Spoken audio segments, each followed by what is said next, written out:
I am Maya, 35 years old, and somehow still healing from wounds my family inflicted.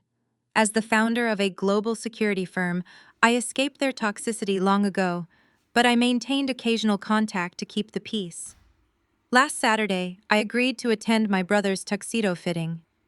Between sips of expensive champagne and adjustments of imported silk, my brother looked at his friends and smirked. Do not mind her. She lives off our parents. Pity goes a long way. I simply sipped my espresso and smiled. That afternoon, I paid a bill that humiliated him, canceled his custom monogramming, and watched his fragile ego shatter. Before I continue this story, let me know where you are watching from in the comments below. Hit like and subscribe if you have ever had to stand up to a family who vastly underestimated your worth. Growing up in our affluent neighborhood outside of Atlanta meant projecting privilege to outsiders. But inside our sprawling brick home, emotional coldness permeated every corner. My parents, Calvin and Vivian, were obsessed with status. My older brother Trey was their golden child. He could do no wrong. From elementary school through college, I maintained perfect grades and stayed out of trouble, but my achievements were always ignored in favor of whatever minor milestone Trey had stumbled across when I enlisted in the military instead of joining the family obsession with corporate banking. My parents told their country club friends I was going through a rebellious phase. They never knew the truth of my service, and they certainly never knew what I built after I left the armed forces. The air in the upscale downtown tailor shop smelled of expensive wool and condescension. I sat in a velvet wingback chair in the corner, nursing a lukewarm espresso, trying to remain invisible while Trey held court. He was standing on a circular pedestal surrounded by three tailors who were frantically pinning the hem of his trousers. Do not mind her. She lives off our parents. Trey told his groomsmen, adjusting the cuffs of his $3,000 tuxedo. He let out a sharp, arrogant laugh. She cannot hold a job to save her life. Just sits at home in the basement. I am only letting her tag along today because Mom begged me to get her out of the house. I kept my sleeves pulled down, staring at my phone, letting his insults wash over me like they always did. I had learned long ago that reacting only fed his narcissism. But I was a second too slow. As I reached across the small glass table to set my cup down, the sleeve of my oversized cashmere sweater slipped. His best man, Jackson, caught sight of my forearm. Jackson was a former Army Ranger, a broad-shouldered, intensely quiet man who had barely spoken a word since I arrived. I watched his gaze lock onto the jagged star-shaped burn scar running up my inner wrist. All the blood drained from Jackson's face. He stood up so fast his heavy chair scraped violently against the polished hardwood floor, the sound echoing sharply through the quiet boutique. He stared at me, his chest heaving as if the air had suddenly been sucked out of the room. He recognized the scar. He recognized the specific brand of an explosive device signature, and more importantly, he recognized me. Without saying a single word, he pulled his phone from his pocket and dialed a secure number. Trey laughed, completely oblivious to the sudden shift in the room's energy. What are you doing, man? Ordering her a cab? You do not have to do that. Mom will send a driver for her eventually. Jackson did not answer. He just kept his eyes locked on me, his phone pressed tightly to his ear. He spoke two very quiet words into the receiver, and then ended the call. He remained standing by the window, his posture rigid, effectively guarding the exit. 100 minutes passed. I sat in silence while Trey continued his performance. He strutted in front of the mirrors, boasting about his upcoming wedding to Chloe. He made sure everyone in the shop knew that Chloe came from a wealthy, connected, blue-blood white family with a prominent judge for a father. Trey bragged about the extravagant venue, the imported flowers, and the high society guests who would be attending. He complained loudly about the cost of the groomsmen suits, making pointed comments about how much of a financial burden he carried since certain family members, he glared at me, contributed absolutely nothing to the family legacy. I checked my watch. I knew exactly what Jackson's phone call had set into motion. The heavy glass doors of the boutique suddenly shattered the quiet atmosphere as they were pushed open violently. Two men in dark tactical suits entered the room. They moved with military precision, immediately scanning the space and securing the perimeter. The tailors froze, dropping their measuring tapes. Trey stopped mid-sentence, his mouth hanging open. Behind the two security operatives walked David Sterling. As the CEO of Vanguard Defense, a multi-billion-dollar government contracting firm, Sterling was a man who commanded absolute authority. He wore a pristine charcoal suit and carried a titanium briefcase. His presence was terrifying and electric. Sterling ignored Trey completely. He did not even glance at the groomsmen. He walked straight past the pedestal, straight past the racks of imported suits, and stopped directly in front of my chair. He opened the briefcase, pulled out a classified encrypted tablet, and handed it to me. "Director, we have a breach," Sterling said, his deep voice carrying easily across the silent room. "We need your authorization immediately. The secondary servers in Geneva are under attack." Trey let out a loud scoff, stepping down from the pedestal and waving his hands. "Excuse me, you definitely have the wrong person." He pointed at me with a condescending smirk. "That is my sister. She is a basement-dwelling freeloader who cannot even afford her own rent. You are probably looking for someone else in the building. You need to leave. We have a private fitting booked for another 2 hours." Sterling turned his head slowly. He looked at Trey with dead-cold eyes, the kind of look reserved for something entirely insignificant. "Your sister owns Vanguard Security," Sterling said, his tone razor-sharp. "She is the founder and sole director of the largest private defense firm on the eastern seaboard. She pulled Jackson's unit out of a deadly ambush in Syria 5 years ago." Trey opened his mouth to speak, but no words came out. He looked at Sterling, then at me, and finally at his best man. Jackson stepped forward, his back straight, his eyes shining with profound respect. He snapped to a rigid, flawless salute. "Thank you for getting us out of the valley," Director Jackson said, his voice thick with emotion. "I never thought I would get the chance to say it to your face." The silence in the tailor shop was absolute. The tailors stared in shock. The groomsmen shifted uncomfortably, suddenly realizing they had spent the last 2 hours laughing at the jokes of a man who was openly mocking a highly decorated military veteran and billionaire chief executive. I stood up, brushing a piece of lint off my slacks.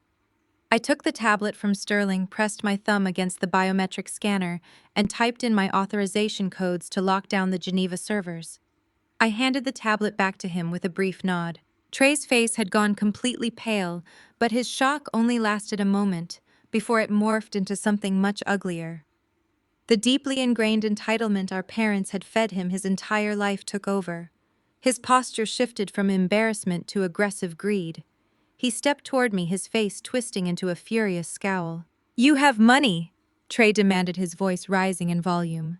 "You have been sitting on a fortune this whole time and letting Mom and Dad pay for my firm's marketing. You lied to this family. You let me stress over the cost of these suits when you could have paid for them out of your pocket change." He pointed a finger at my chest. "If you are a billionaire, then you are paying for this fitting right now. The bill is $15,000. You owe me for humiliating me in front of my friends. You owe this family for lying to us. Pull out your card right now." I looked at his outstretched hand, then up at his furious face. I did not raise my voice. I did not yell. I simply turned to the head tailor, who was shaking behind the counter. "Bring me the invoice. Do not mind her, she lives off our parents." My brother Trey laughed, adjusting the sharp lapels of his $3,000 tuxedo. "She cannot hold a job to save her life. She just sits in the basement collecting dust. I am only letting her tag along today because our mother begged me to get her out of the house." I kept my gaze fixed on my phone screen, letting the casual disrespect wash over me. The air in the upscale downtown tailor shop smelled of expensive imported wool and unearned arrogance. I reached across the small glass table to pick up my espresso. I was 1 second too slow. The sleeve of my oversized cashmere sweater slipped back, exposing my wrist. His best man Jackson caught sight of my forearm. Jackson was a former Army Ranger, a broad-shouldered, intensely quiet man who had barely spoken a single word since I arrived. I watched his eyes lock onto the jagged star-shaped burn scar running up my inner arm. All the color drained from Jackson's face. He stood up so fast his heavy wooden chair scraped violently against the polished floor. He stared at me, his chest heaving, as if the air had suddenly been sucked out of the room. He recognized the scar. He recognized the specific blast pattern of the explosive device that had caused it. And more importantly, he recognized me. Without uttering a single word, he pulled his phone from his pocket and dialed a secure number. "What are you doing, man? Ordering her a cab?" Trey laughed, completely oblivious to the sudden shift in the room's energy. "You do not have to do that. Mom will send a driver for her eventually." Jackson did not answer. He just kept his eyes locked on me, his phone pressed tightly to his ear. He spoke two very quiet words into the receiver, and then ended the call. He remained standing by the front window, his posture rigid, effectively guarding the exit. Exactly 100 minutes later, the heavy glass doors of the boutique shattered the quiet atmosphere. Two men in dark tactical suits pushed through the entrance. They moved with absolute military precision, immediately scanning the space and securing the perimeter. The three tailors who had been fussing over Trey's hem froze, dropping their measuring tapes. Trey stopped mid-sentence, his mouth hanging open. Behind the two security operatives walked David Sterling. As the chief executive officer of a multi-billion-dollar government defense contracting firm, Sterling was a man who commanded absolute authority. He wore a pristine charcoal suit and carried a reinforced titanium briefcase. His presence was terrifying and electric. Sterling ignored Trey completely. He did not even glance at the groomsmen who were now shrinking back against the mirrored walls. He walked straight past the velvet pedestal, straight past the racks of imported suits, and stopped directly in front of my chair. He opened the briefcase, pulled out a classified encrypted tablet, and handed it to me. "Director, we have a breach," Sterling said, his deep voice carrying easily across the silent room. "We need your authorization immediately. The secondary servers in Geneva are under attack." Trey let out a loud scoff, stepping down from the pedestal and waving his hands. "Excuse me, you definitely have the wrong person." He pointed at me with a condescending smirk, trying to regain control of his audience. "That is my sister Maya. She is a basement-dwelling freeloader who cannot even afford her own rent. You are probably looking for someone else in the building. You need to leave right now. We have a private fitting booked for another 2 hours, and my fiancée Chloe will be here soon." Sterling turned his head slowly. He looked at Trey with dead cold eyes, the kind of look reserved for something entirely insignificant. "Your sister owns Vanguard Security," Sterling said, his tone razor sharp. "She is the founder and sole director of the largest private defense firm on the eastern seaboard. She pulled Jackson's unit out of a deadly ambush in Syria 5 years ago." Trey opened his mouth to speak, but no words came out. He looked at Sterling, then at me, and finally at his best man. Jackson stepped forward, his back straight, his eyes shining with profound respect. He snapped to a rigid, flawless salute. "Thank you for getting us out of the valley, Director," Jackson said, his voice thick with emotion. "I never thought I would get the chance to say it to your face." The silence in the tailor shop was absolute. The tailors stared in shock. The groomsmen shifted uncomfortably, suddenly realizing they had spent the last 2 hours laughing at the jokes of a man who was openly mocking a highly decorated military veteran and billionaire chief executive. I stood up, brushing a piece of lint off my slacks. I took the tablet from Sterling, pressed my thumb against the biometric scanner, and typed in my authorization codes to lock down the Geneva servers. I handed the tablet back to him with a brief nod. Trey's face had gone completely pale, but his shock only lasted a moment before it morphed into something much uglier. The deeply ingrained entitlement our parents, Calvin and Vivian, had fed him his entire life took over. His posture shifted from embarrassment to aggressive greed. He stepped toward me, his face twisting into a furious scowl. "You have money," Trey demanded, his voice rising in volume. "You have been sitting on a fortune this whole time and letting Mom and Dad pay for my firm's marketing. You lied to this family.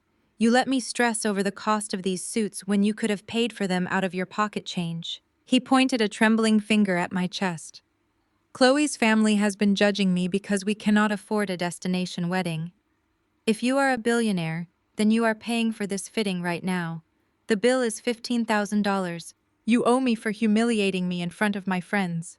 You owe this family for lying to us. Pull out your card right now." I looked at his outstretched hand, then up at his furious face. I did not raise my voice. I did not yell. I simply turned to the head tailor who was shaking behind the checkout counter. "Bring me the invoice," I said calmly. The tailor scrambled to print the receipt, placing it on the glass counter with trembling hands. I reached into my bag and pulled out a solid obsidian corporate card. I tapped it against the payment terminal. The machine beeped, approving the $15,000 transaction instantly. Trey crossed his arms, a smug smile returning to his face as he looked back at his groomsmen. He thought he had won. I thought the natural order of our family had been restored, where my sole purpose was to serve his needs. Cancel the custom gold monogramming. I told the tailor, my voice echoing in the quiet room.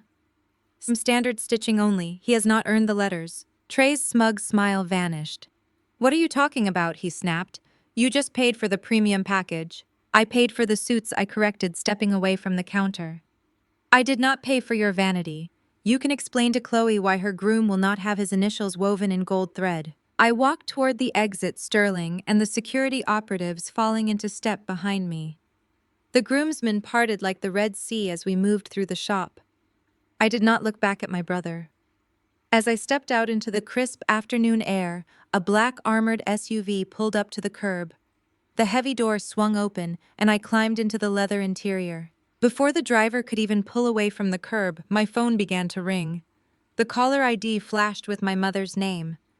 Vivian never called me during the workday, unless she needed something for Trey. I answered the call, bringing the phone to my ear without saying a word. Your brother is in tears, my mother snapped, her voice sharp and breathless with panic. He just called me from the tailor shop. I do not know what kind of elaborate lie you have spun, or what kind of stunt you just pulled with those men in suits, but you have deeply upset him. I watched the city streets blur past the tinted windows of the SUV, maintaining my silence. Chloe is furious, my mother continued, her pitch rising. You owe his fiancé an apology right now. Get over to the estate immediately. And since you apparently have been hiding money from your own family, you better bring your checkbook. We have a wedding to pay for. The drive to my parents' gated estate took less than 30 minutes. My driver pulled the armored vehicle up to the massive wrought iron gates. The property sat on 2 acres in one of the most exclusive neighborhoods in the city. It was a physical manifestation of my parents' obsession with status. The manicured lawns, the towering white columns, and the imported luxury cars in the circular driveway were all deliberately designed to project an image of generational wealth. But I knew the actual truth. I knew exactly how heavily leveraged they were just to keep up these appearances. I stepped out of the vehicle and walked up the wide front steps. I did not bother ringing the doorbell. I pushed open the heavy oak door and walked straight across the marble foyer into the formal living room. They were all waiting for me. My father Calvin stood by the ornate fireplace holding a heavy crystal glass of bourbon. My mother Vivian sat stiffly on the pristine white sofa. Trey was pacing back and forth near the large bay windows, still looking pale from his encounter with Sterling at the tailor shop. And sitting in the center of the room looking absolutely livid was Chloe. Chloe came from a wealthy blue blood family. Her father was a prominent judge, and her mother served on the board of every major charity in the state. My parents were desperate to secure this marriage at any cost. To them, Chloe was not just a future daughter-in-law. She was a golden ticket to the upper echelons of high society that they had been trying to infiltrate for decades. Chloe was tapping her perfectly manicured nails against the glass coffee table. The sharp clicking sound echoed in the tense silence of the room. She did not stand up when I walked in. She simply glared at me with pure, unadulterated entitlement. Well, it is about time, Vivian snapped, standing up and crossing her arms defensively. Do you have any idea how much damage you have done today? Your brother came home completely humiliated. I looked at Trey, who immediately looked away and stared at the floor. I simply paid a bill, I replied, my voice calm and measured. A bill he demanded I pay. I am not sure how fulfilling his direct request counts as causing damage. You embarrassed him in front of his groomsmen, Calvin interrupted, taking a slow sip of his bourbon. You paraded your little security guards in there and made a massive spectacle. You made him look small. And now we have to do damage control with Chloe and her family before they get the wrong idea about us. I turned my attention to Chloe. She wore a designer silk blouse and had her blonde hair perfectly styled. She looked at me not with the respect one might give to a successful business owner, but with the intense disdain of a customer addressing a negligent employee. Trey told me everything, Chloe said, her voice tight with anger. He told me you have been hiding a massive fortune from your own family. He said you run some sort of defense company and that you are worth billions. Is that true? I own Vanguard Security, I confirmed, maintaining my steady gaze. It is a successful firm, yes. Vivian let out a harsh, bitter laugh that filled the room. You always were secretive and selfish, Maya, always keeping things to yourself. Just like when you sneaked off to join the military instead of doing what this family needed. I stared at my mother, letting the weight of her words settle. What this family needed, I repeated. You mean taking the fall for Trey? 10 years ago, Trey was arrested for driving under the influence. He had crashed his sports car into a city property, causing thousands of dollars in damage. He was drunk and he was facing serious jail time. My parents had begged me to tell the police that I was the one driving. They told me Trey had a bright future in corporate finance and a criminal record would ruin his life. They told me I had nothing going for me anyway, so a conviction on my record would not matter. When I refused and enlisted in the military instead, they told everyone I had abandoned the family. You should have protected your brother, Vivian hissed, pointing a manicured finger at me. That is what family does. We protect our own. But you ran away. And now we find out you have been sitting on billions of dollars while your father and I have been dipping into our retirement to fund your brother's investment firm. If you are a billionaire, you owe us for abandoning this family. I felt a cold calm settle over me. I looked at the four of them. They did not care about the years I spent in combat zones. They did not care about the trauma, the sacrifices, or the company I built from absolutely nothing. All they saw was a bank account that they believed rightfully belonged to them. Chloe stopped tapping her nails. She reached into her designer handbag and pulled out a thick cream-colored folder. She tossed it onto the glass coffee table. It landed with a heavy thud. Since you have been lying to us and hoarding your wealth, Chloe demanded, you are going to make this right. That is the invoice for our wedding. I glanced down at this folder. I did not need to open it to know the number was astronomical. The total is $450,000. Chloe stated, her chin raised in defiant expectation. We had to cut back on the floral arrangements and the catering because Trey said the budget was tight. But since you have more money than you know what to do with, we are upgrading everything back to the original plan. You are going to cover the entire cost of the wedding. I looked at her, trying to decide if she was actually serious. The sheer audacity radiating from her face confirmed that she was dead serious. And that is not all, Chloe continued, leaning back into the plush sofa. You humiliated my fiancé today. You made him look like a fool in front of my brothers who are his groomsmen. My family is extremely well respected, and I will not have my future husband treated like some commoner. To make up for your disrespect, you are going to buy us a house. I raised a single eyebrow. A house. Yes, a house, Trey chimed in, finally finding his courage now that Chloe was leading the charge. We found a beautiful property in the Hamptons. It is $2 million.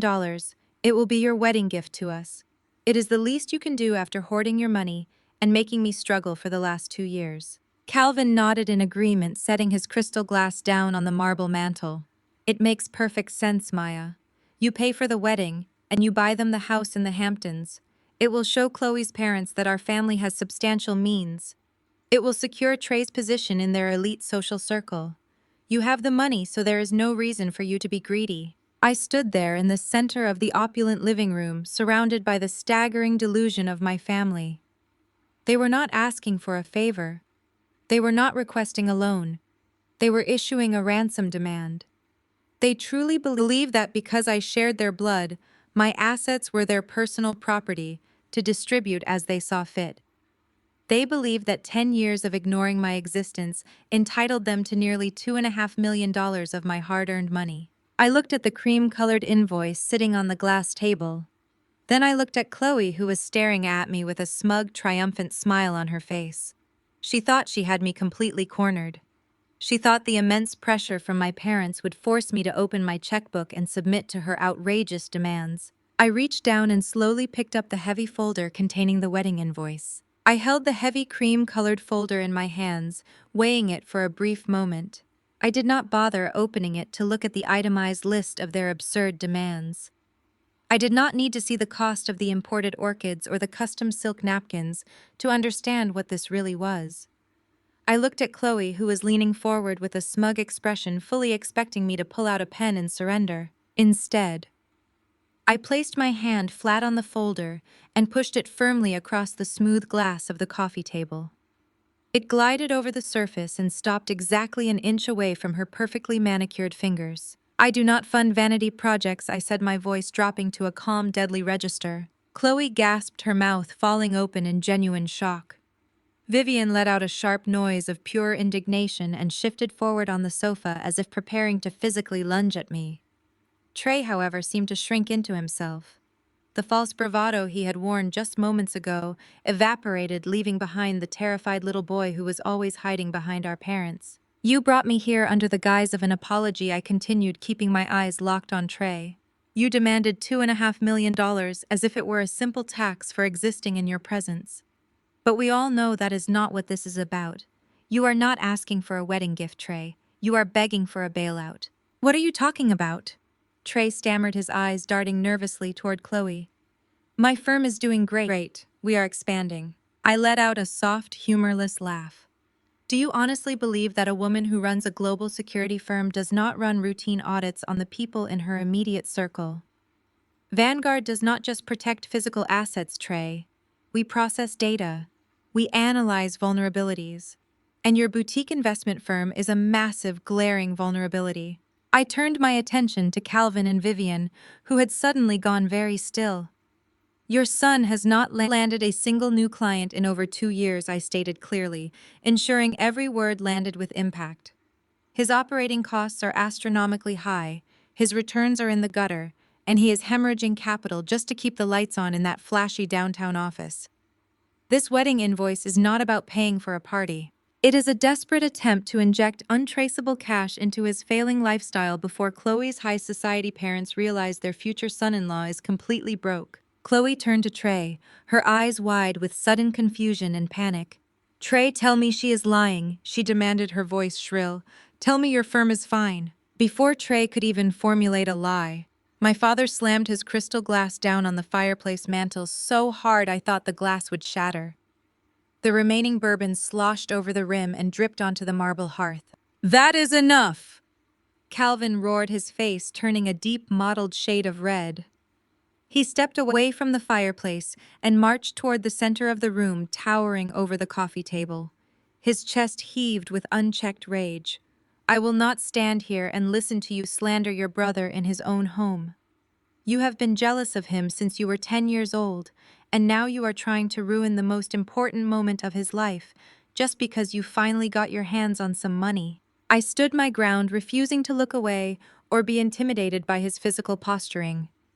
The truth is not slander, Dad, I replied smoothly. You listen to me right now. Maya Calvin pointed a trembling finger directly at my face. You are going to pick up that folder. You are going to pay for this wedding, and you are going to buy them that house in the Hamptons. If you refuse to do this, I will publicly disown you. I will sever every tie you have to this family, and I will make sure the entire city knows why. I stared at him, letting his empty threats wash over me. You cannot threaten to disown someone who already walked away 10 years ago, I reminded him. Oh, I will do much more than disown you, Calvin sneered, stepping even closer until I could smell the sharp sting of alcohol on his breath. You think your military buddies and your government contracts make you untouchable. How do you think those generals will react when I go to the press? We will call the business journals. We will go to the local news stations. We will tell them that the great founder of Vanguard Security stole her seed money from her own parents.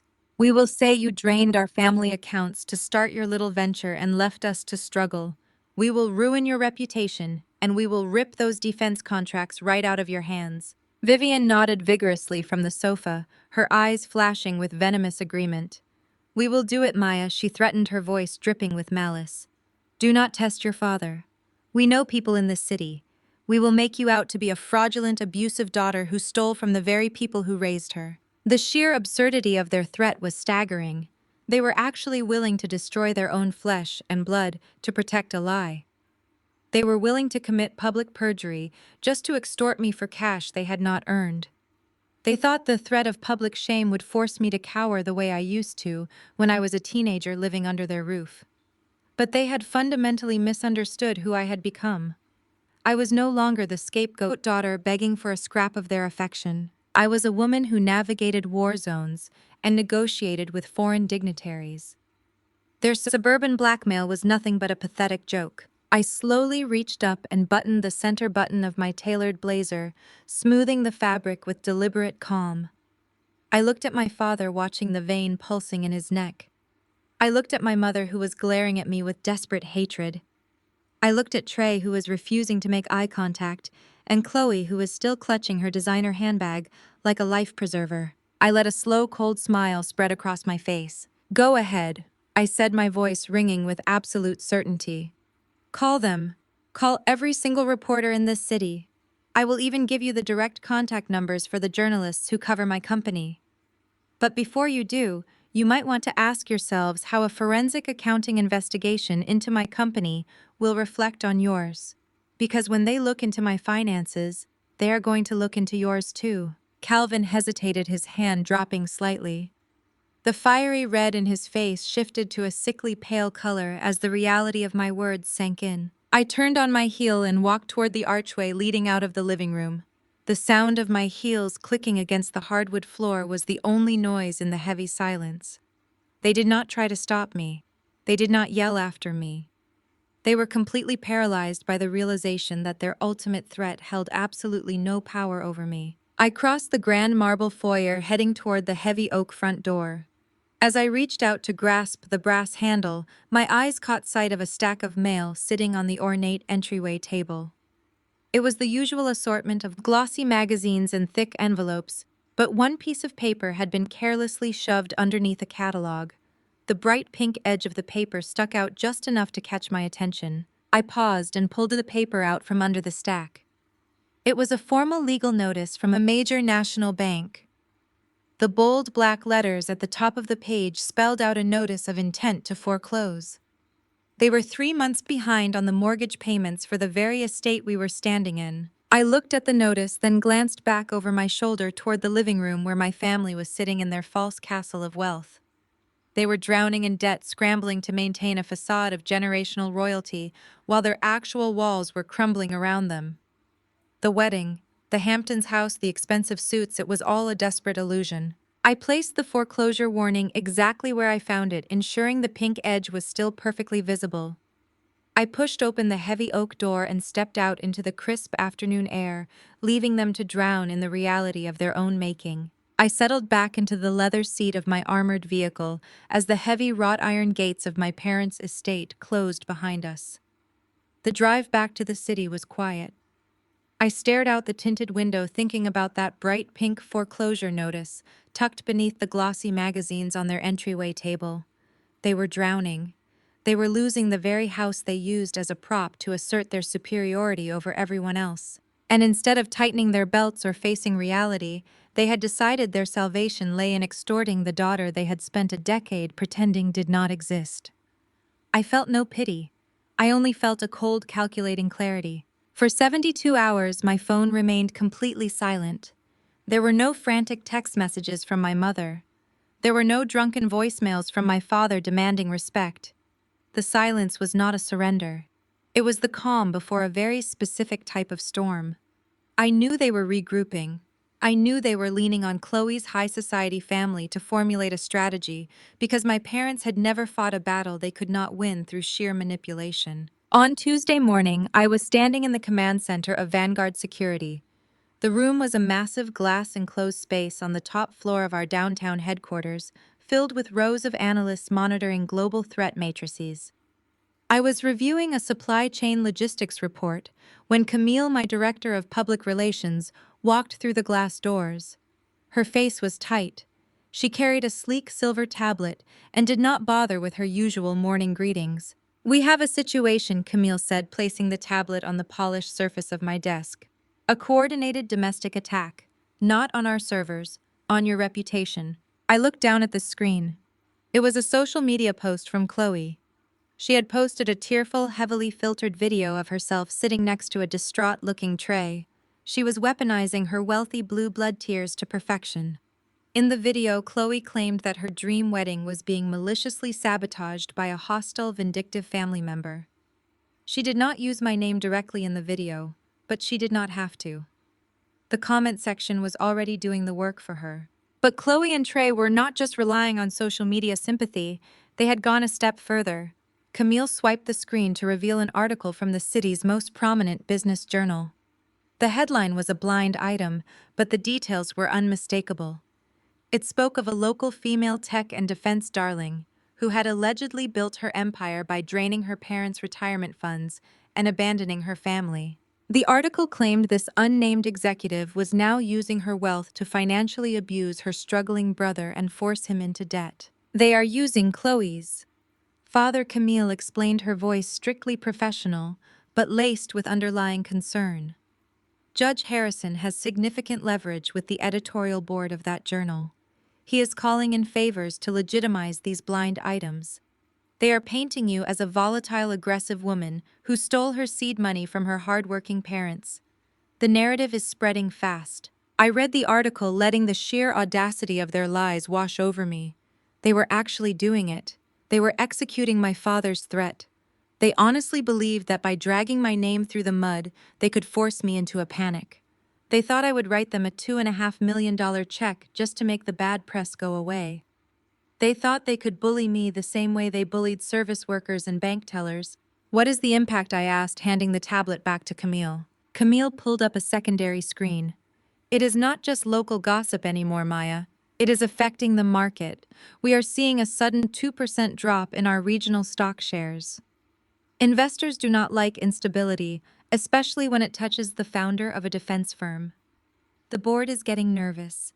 And more importantly, we are getting inquiries from the Capitol." Right on cue, the secure red phone on my desk began to chime. It was a direct, encrypted line used only for top-tier government liaisons and primary defense contractors. I picked up the receiver. Director Sterling said, his deep voice carrying a rare note of urgency. "David," I replied, keeping my tone perfectly even. "I assume you have seen the morning briefings." "I have," Sterling said. "And so has the Acquisitions Committee at the Department of Defense. Maya, we are less than 2 weeks away from closing that $3 billion Homeland Security contract.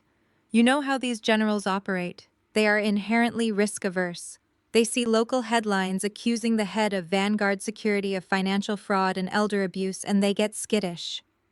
A smear campaign like this, even a baseless one, creates a liability profile." "They are blind items, David," I reminded him. "There is no proof because there was no theft. I built this company from the ground up while sleeping on a cot in a warehouse." "I know that," Sterling replied. "And anyone who actually matters knows that. But public perception dictates government spending. If this judge continues to leverage his network to legitimize these claims, the committee might delay the contract vote. We cannot afford a delay. You need to get ahead of this. Issue a press release. Threaten them with defamation. Release your early financial records to prove you did not take their money. You have to play defense before this spreads to the national syndicates." I stood looking out the floor-to-ceiling windows of my office. Down below, the city moved in organized grids, completely unaware of the invisible wars being fought in the glass towers above. I thought about my mother sitting in her foreclosed mansion playing the victim. I thought about my father drinking expensive bourbon he could not afford, threatening to destroy my life. I thought about Chloe using her father's judicial influence to crush a black woman who refused to fund her ridiculous vanity project. If I issued a defensive press release, I would be playing their game. I would be stepping into the mud to wrestle with people who had nothing to lose. I would be validating their lies by treating them as worthy of a response. They brought a high society rumor mill to a corporate war. They had absolutely no idea what kind of firepower I commanded. "I am not issuing a press release," I said, my voice dropping to a terrifyingly calm register. "And I am not handing over my early financial records to appease a gossip column." Maya, Sterling warned, his tone sharpening. "This is not the time for pride. You need to defend your position." "I do not defend," I told him, my words clipping through the secure line with absolute authority. "I audit." I hung up the phone before Sterling could say another word. I turned back to Camille, who was watching me with wide eyes. "Call Jackson," I instructed. "Tell him to bring the elite forensic data team to conference room Alpha." 10 minutes later, I walked into the secured conference room. Jackson was already there, standing at the head of a massive glass table. 6 of my top cybersecurity analysts and forensic accountants were seated with their laptops open. These were men and women who tracked international terror funding, who dismantled offshore laundering operations and who could trace a single digital penny through a dozen shell companies in a matter of hours. Jackson gave me a sharp nod. "What is the target, Director?" he asked. I placed both hands on the glass table, leaning forward to look at my team. For the last 10 years, my brother Trey has run a boutique investment firm in this city. He caters to local politicians, minor celebrities, and wealthy families who trust him because my parents sold them a facade of generational success. I pulled up a digital profile of Trey's company on the main projection screen. I also pulled up a profile of Chloe's family, focusing heavily on her father's judicial trusts and their associated assets. My brother claims his firm is expanding. I continued keeping my voice clinical and detached, but I know for a fact he has not secured a legitimate new client in 24 months. My parents are facing foreclosure on a fully paid-off estate, which means they took out massive secondary mortgages. And Chloe is demanding I pay $450,000 for a wedding because her fiancé suddenly claims his capital is tied up in aggressive market moves. I looked at Jackson, who immediately understood the mathematical impossibility of my brother's lifestyle. "They are bleeding cash," I told the room. "But they are still spending like royalty. I want to know exactly whose money they are spending." I looked at the lead forensic accountant, a brilliant young man named Jamal, who was already cracking his knuckles over his keyboard. "I want you to dig into the finances of Trey's investment firm," I ordered. "I want you to tear apart every ledger, every offshore account, every shell company, and every wire transfer. I want to know where every single cent came from and where it went. And while you are at it, run a parallel diagnostic on Chloe's family trusts. Let us see if the honorable judge has been mixing his personal assets with my brother's failing portfolio." Jamal grinned, his eyes locked on his screen. "We will need to bypass a few regional banking firewalls to get the raw data, but we can have a preliminary map in 4 hours. Full documentation by tonight." "You have full authorization," I said. "Leave no stone unturned. If Trey bought a cup of coffee with someone else's money, I want the receipt." I walked out of the conference room, leaving my team to do what they did best. My family wanted to use the media to paint me as a thief. They wanted to use public shame to force me into submission. They thought they were being strategic. They thought they were being ruthless. But they had made a fatal miscalculation. They forgot that I was a woman who built an empire by finding the truth hidden in the dark. They had decided to launch a smear campaign against me. I was going to hand them an indictment. I stood by the floor-to-ceiling windows of my office, watching the city move below me. The smear campaign was actively running its course through the local business journals. Chloe and Trey thought they had me pinned. They thought the social pressure of their elite circles would break me. But they were playing a game of public relations while I was coordinating a digital siege. My office doors opened, and Elena, my director of domestic operations, walked in. She carried a thick stack of architectural blueprints, and her usual composed expression was replaced by a tight frown. She dropped the heavy rolls of paper onto my desk. "We have a major problem," Elena said, her voice crisp and urgent. "The city zoning board just pulled the permits for our new regional training facility. The construction crews were scheduled to break ground on the 75,000-square-foot campus tomorrow morning. The site manager just got a cease and desist order hand-delivered by city officials. They are stalling the project indefinitely." I turned away from the window. "On what grounds?" I asked. "They cited newly discovered environmental impact concerns," Elena replied, crossing her arms. "They are demanding a full secondary ecological review. It is completely fabricated, Maya. We cleared every environmental hurdle 6 months ago. We exceeded the city standards. Someone pushed a very heavy button to make this happen." I walked over to my desk and picked up the cease and desist order. I scanned the bottom of the page, looking for the signature of the authorizing official. Councilman Peterson. A cold knot tightened in my stomach, but it was not from panic. It was from recognition. Councilman Peterson was a fixture at my parents' country club. For the last 10 years, my father Calvin had bankrolled Peterson's re-election campaigns, hosting lavish fundraising dinners at our estate to maintain the illusion of political influence. Trey played golf with the councilman every other weekend. This was not a random bureaucratic delay. This was a targeted strike. My family was escalating the war. Since I refused to hand over $450,000 for a wedding and ignored their childish blind items in the media, they had decided to hit my company directly. They were using their local political connections to stall a multi-million-dollar expansion.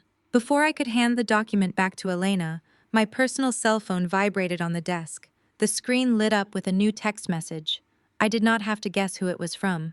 I picked up the phone and opened the message from Trey. "Should have just paid for the wedding, sis. You are in my city now." I stared at the glowing text, and suddenly the expensive glass walls of my corporate office melted away.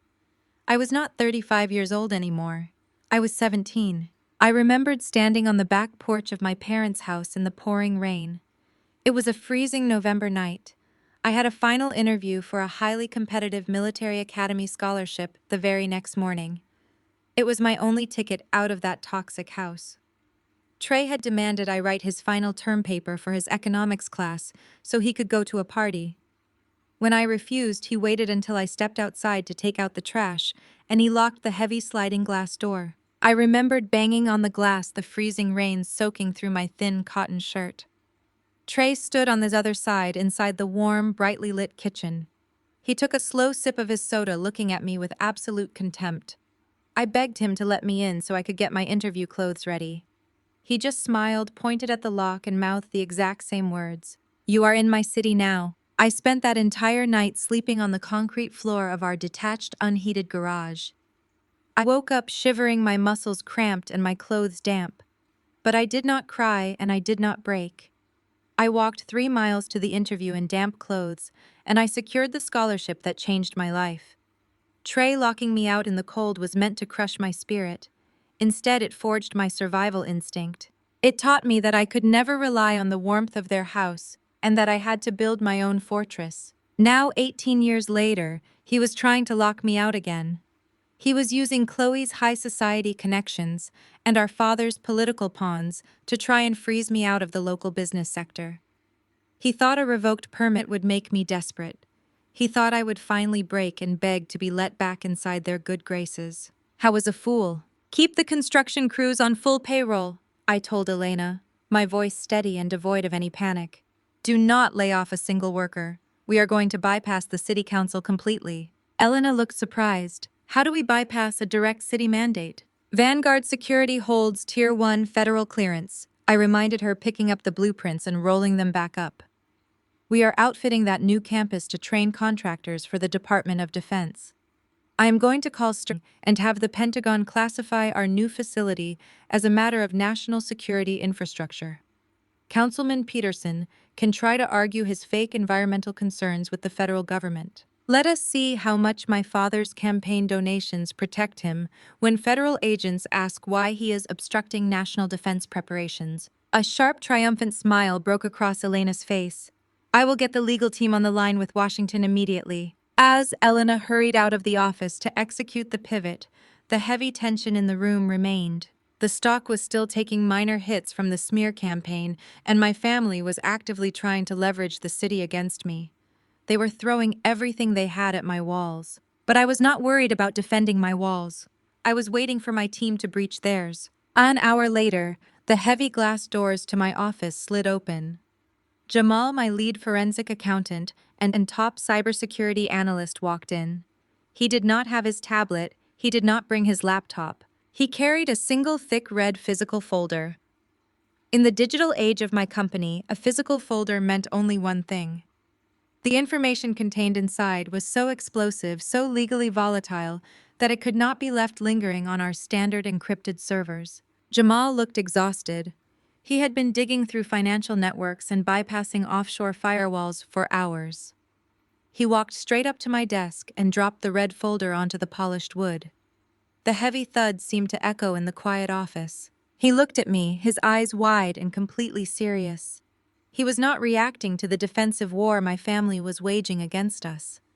He was reacting to the sheer magnitude of what he had uncovered in the dark. "You were right, Director," Jamal said, his voice low and tight.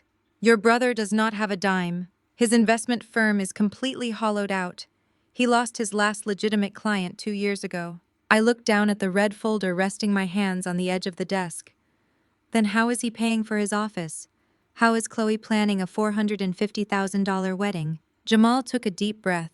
Because what he is doing to get the money is a federal crime. I stared at Jamal for a long, silent moment, before reaching out and opening the heavy red cover of the folder. The top page was a master summary sheet color-coded with bright crimson transaction lines that spider-webbed across the glossy paper. I had spent years analyzing threat assessments and hostile takeover bids, but what I was looking at right now was a completely different level of deception. I traced my finger along the primary flow of capital. Trey was not just a terrible investment banker making bad trades on the open market. He was running a highly systematic, albeit incredibly sloppy, embezzlement ring. He had set up a network of domestic shell companies registered under fictitious corporate entities. When a client gave his boutique firm capital to invest in municipal bonds or regional tech startups, Trey was routing nearly 40% of that money straight into his own offshore accounts. And then he was bringing those funds back onshore disguised as luxury consulting fees to fund his daily life. I flipped to the third page of the dossier. Jamal had highlighted a series of massive wire transfers scheduled for the upcoming month. The wedding. The $450,000 wedding Chloe had demanded I pay for was not just an extravagant display of high society wealth. It was a desperate, frantic money laundering operation. The imported florist, the custom caterer, the luxury venue rental. They were all inflated invoices designed to wash stolen money through legitimate vendors. Chloe demanding that I pay for the wedding was not just pure unadulterated greed. It was a calculated attempt to plug a gaping financial hole in their timeline before federal auditors noticed the missing client funds. If I had written that check at the estate, I would not have just been funding a party. I would have been actively funding and participating in a federal crime. I looked up at Jamal. He did not look relieved that we had figured out the logistics of the smear campaign. He looked physically sick. "Keep turning the pages," Director Jamal said, his voice dropping to a quiet, serious whisper. "Look at the secondary domestic routing network." I turned to the fifth section of the file. The names on the banking ledgers changed. I stopped breathing for a second. Calvin and Vivian, my parents. I stared at the numbers, my blood running completely cold, as the true depth of their betrayal snapped into perfect, horrifying focus. I had assumed my parents were just financially irresponsible, trying to keep up with their elite country club peers by living beyond their means. But the data spread out before me told a much darker, much more sinister story. Whenever one of Trey's wealthy clients noticed discrepancies in their quarterly returns and threatened to pull their money or call a lawyer, Trey would panic. To stop the client from triggering an official audit, my parents would step in to cover his tracks. They had systematically drained their entire retirement portfolio over the last 2 years. They had taken out second and third mortgages on the family estate. They had liquidated every single legitimate asset they had to quietly pay off Trey's most aggressive and suspicious clients. My parents were running a makeshift Ponzi scheme to keep their golden child out of a federal penitentiary. This was why there was a bright pink foreclosure notice sitting on their entryway table. This was why they were so fiercely desperate to force me to pay for the wedding and buy that $2 million house in the Hamptons. They were completely tapped out. They had burned their own castle to the ground to keep Trey warm, and when the flames finally started licking at their heels, they decided to throw me directly into the fire. They wanted to use my company, my hard-earned wealth, to fill the massive crater their son had dug. I closed the folder. The sharp snap of the heavy cardstock echoed in the large, quiet office. For 35 years, I thought I was the problem. I thought my independence was a flaw. I thought my inability to conform to their high society charade was the reason they locked me out and treated me like a burden. But looking at the undeniable mathematical proof of their corruption, I finally understood the truth. I was never the problem. I was just the only person in this family who refused to be complicit in their sickness. Jamal stood at attention, waiting for my orders. "Do we call the Securities and Exchange Commission, Maya?" he asked, tapping his fingers against his side. "I can package this raw data and have it on a federal prosecutor's desk in 10 minutes. The authorities will raid his downtown office before lunch. We have everything we need to put him away today." I placed my hand flat on the red folder, feeling the weight of the information inside. If I handed this over to federal law enforcement right now, the story would get locked behind endless bureaucratic red tape. Chloe would hire top-tier defense attorneys paid for by her father, the powerful judge. She would play the innocent victim, claiming she had absolutely no idea her charming fiancé was a criminal mastermind. My father would spin the narrative for the press, telling his country club friends that he was just a loving, devoted parent trying to help a struggling son navigate a tough market. They would find a way to control the fallout. They would control the public narrative just like they always did. I was not going to let them control anything. No, I said, my voice eerily calm, ringing with absolute authority. We are not calling the police. Law enforcement will just put them in handcuffs behind closed doors. I want to put them in a spotlight where they cannot hide. I stood up and walked around my desk. Pull up the current client list from Trey's firm, I instructed Jamal. I want the names of the 3 largest institutional investors he is currently defrauding, the ones who are keeping his operation afloat right now. Jamal opened his laptop and typed rapidly, his eyes scanning the encrypted data files we had pulled. He read off the names of the primary accounts: a massive regional teachers' pension fund, a widespread local healthcare network, and a notoriously ruthless hedge fund manager named Warren Hughes, whose firm had pumped $15 million into Trey's portfolio just 6 months ago, based on my father's personal recommendation. Draft an encrypted message to the primary directors of those 3 specific accounts, I ordered, walking back to the floor-to-ceiling windows. Use our highest security clearance channels so they know this is not a drill. What is the message? Jamal asked, his fingers hovering over the keyboard, ready to execute the command. Tell them they have a severe active vulnerability in their financial portfolios currently managed by my brother's firm. Tell them Vanguard Security has the forensic proof of the breach. And tell them to meet me in the private boardroom at the Grand Hotel tomorrow at exactly noon. I turned back to look at Jamal. My expression hardened into stone. Tell them no lawyers, no executive assistants, no stalling, just them. Make it clear that if they do not show up, they will lose everything. Jamal nodded, his fingers flying across the keyboard to set the trap. My family wanted to play childish games with my corporate reputation. They wanted to use local politicians and society gossip columns to force me into submission. They thought they could bully a black woman who had survived combat zones and built a global enterprise from nothing. They were about to learn what real devastating power looked like when it was finally unleashed. The Grand Hotel was a fortress of old money and thick carpets. We secured the top floor private boardroom 2 hours before noon. Jackson ran a specialized electronic sweep of the room, ensuring there were no listening devices or hidden cameras. Jamal set up the encrypted server connection, linking his laptop directly to the massive digital projector mounted on the far wall. I stood at the head of the long mahogany table, wearing a tailored charcoal suit, waiting for the architects of my brother's false empire to arrive. At exactly noon, the heavy double doors opened. Warren Hughes walked in first. As the head of a notoriously aggressive hedge fund, he carried himself with the kind of impatient arrogance that came from managing billions of dollars. He wore a sharp navy suit and checked his platinum watch the moment he crossed the threshold. Behind him was Patricia, the chief financial director for the largest regional healthcare network in the state. Finally, Thomas arrived, a quiet but stern man who managed the pensions for over 40,000 public school teachers. They took their seats at the polished table. None of them looked happy to be there. Director Hughes began, his voice dripping with condescension. Your message implied a catastrophic vulnerability in our portfolios. I canceled a flight to Chicago to be here. Your father Calvin is a respected man in this city, and he assured me your brother was handling our capital with the utmost discretion. So I hope Vanguard Security has a very good reason for pulling us into this room without our legal teams present. I did not sit down.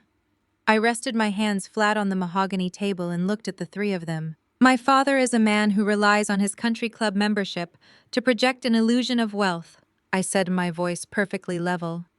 He used his social standing to convince you that his son was a financial prodigy.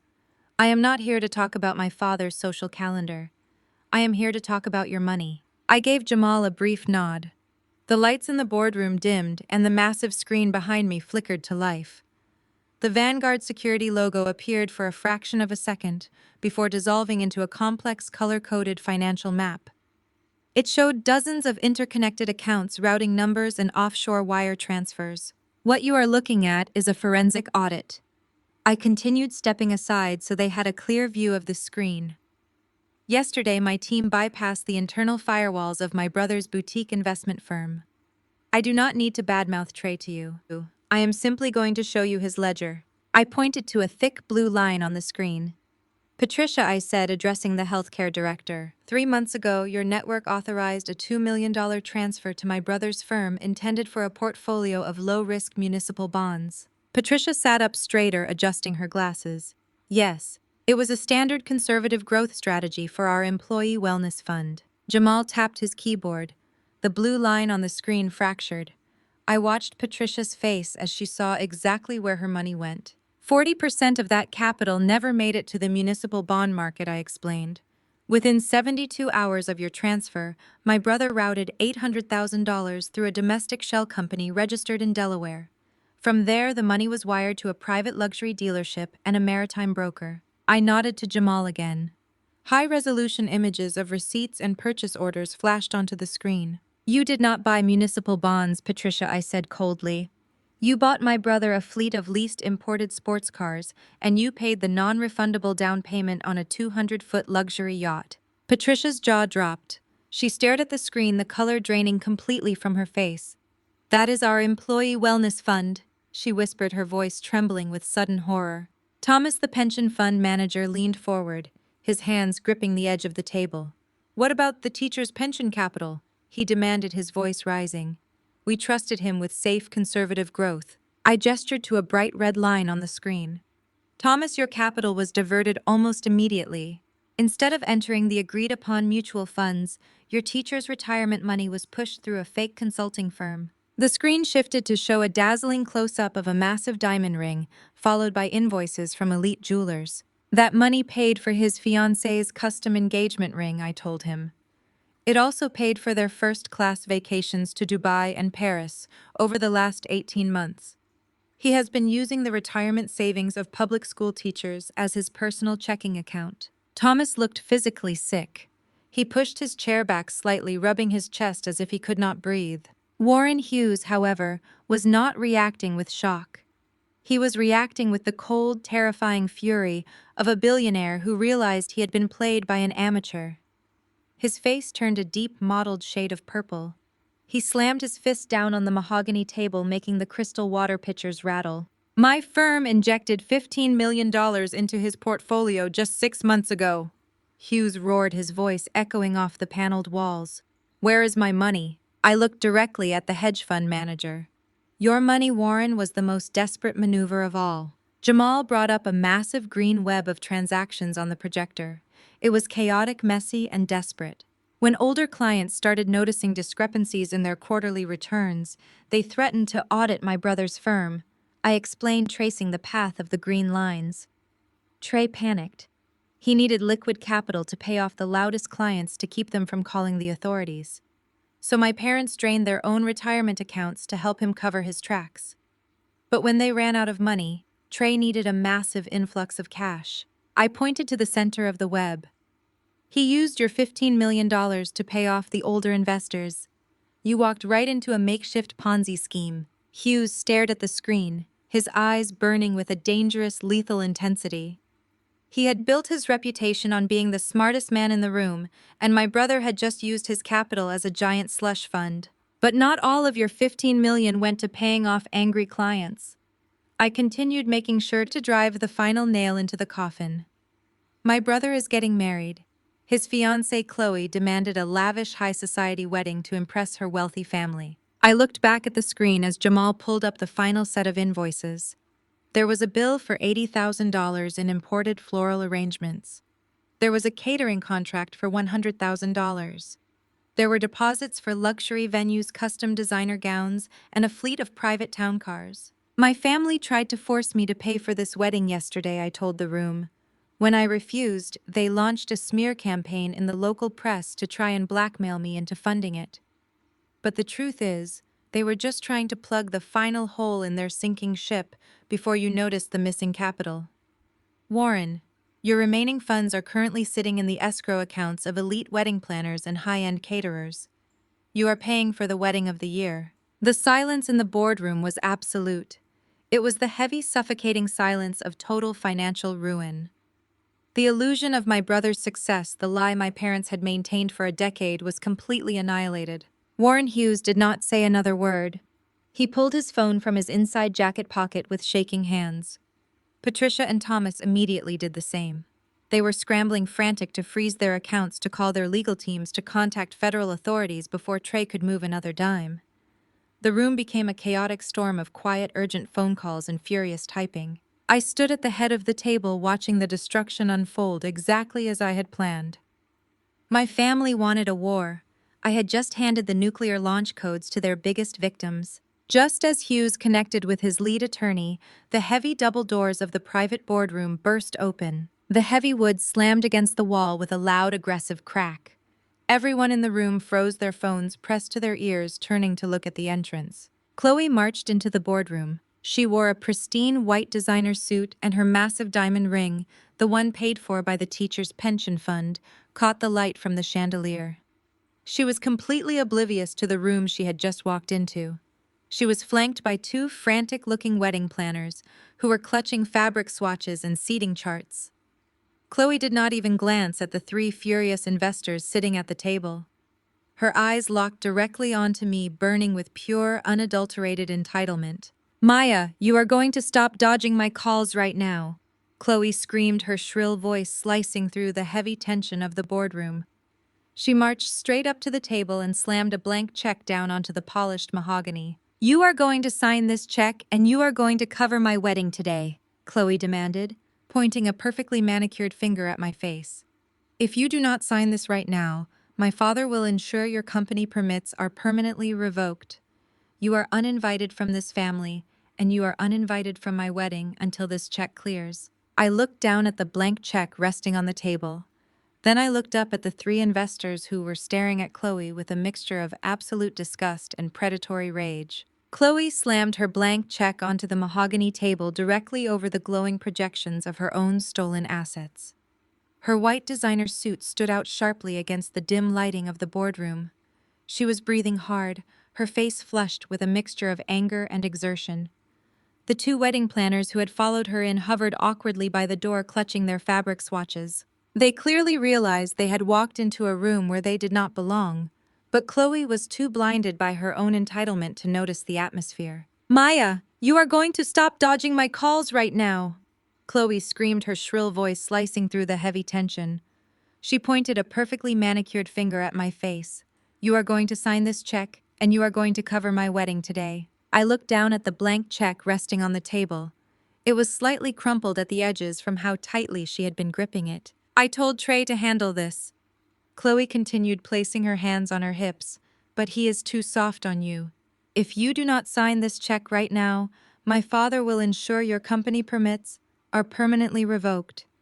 You are uninvited from this family, and you are uninvited from my wedding until this check clears." I looked up from the check and let my eyes travel across the room.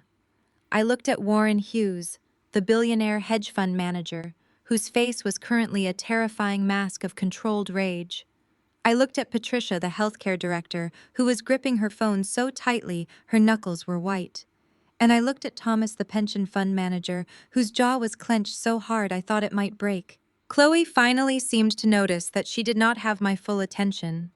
She turned her head, following my gaze, and noticed the three investors sitting at the table. She gave them a dismissive once-over, clearly assuming they were my subordinates. "I do not care who you are in a meeting with," Chloe snapped, turning back to me. "You are going to sign this check." Warren Hughes stood up slowly. The movement was deliberate and menacing. He did not look at me. He kept his eyes locked entirely on Chloe. He stepped away from his chair and walked around the long table, stopping just a few feet away from her. "That is a very beautiful diamond you have on your finger, young lady," Hughes said, his voice dangerously low. The rough, gravelly tone of his voice was a stark contrast to Chloe's shrill demands. Chloe looked momentarily confused by the sudden change in subject, but her vanity quickly won out. She raised her left hand, tilting her fingers so the massive stone caught the light from the chandelier over us. Chloe said, a smug, triumphant smile spreading across her face. Trey had it custom designed in Antwerp. It cost $150,000. She lowered her hand and glared at me.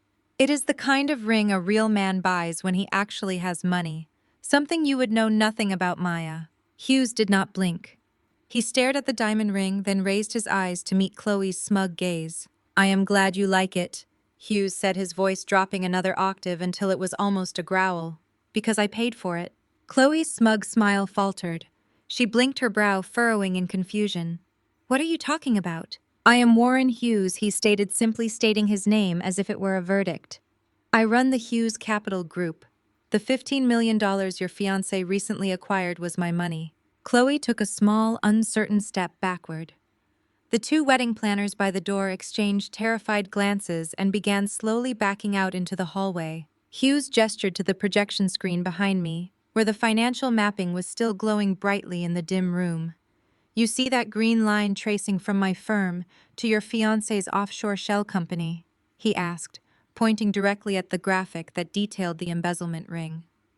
That line represents grand larceny. It represents federal wire fraud. He took another step toward Chloe.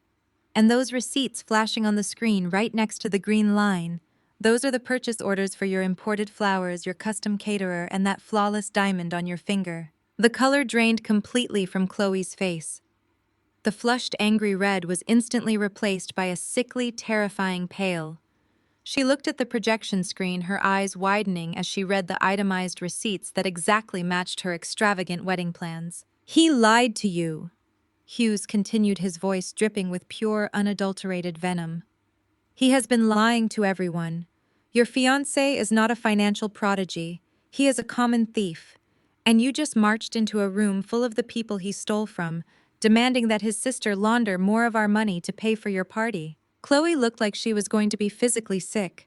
Her hands started trembling. She looked at me, her eyes wide with panic, pleading for me to tell her this was some sort of elaborate joke. She wanted me to fix it.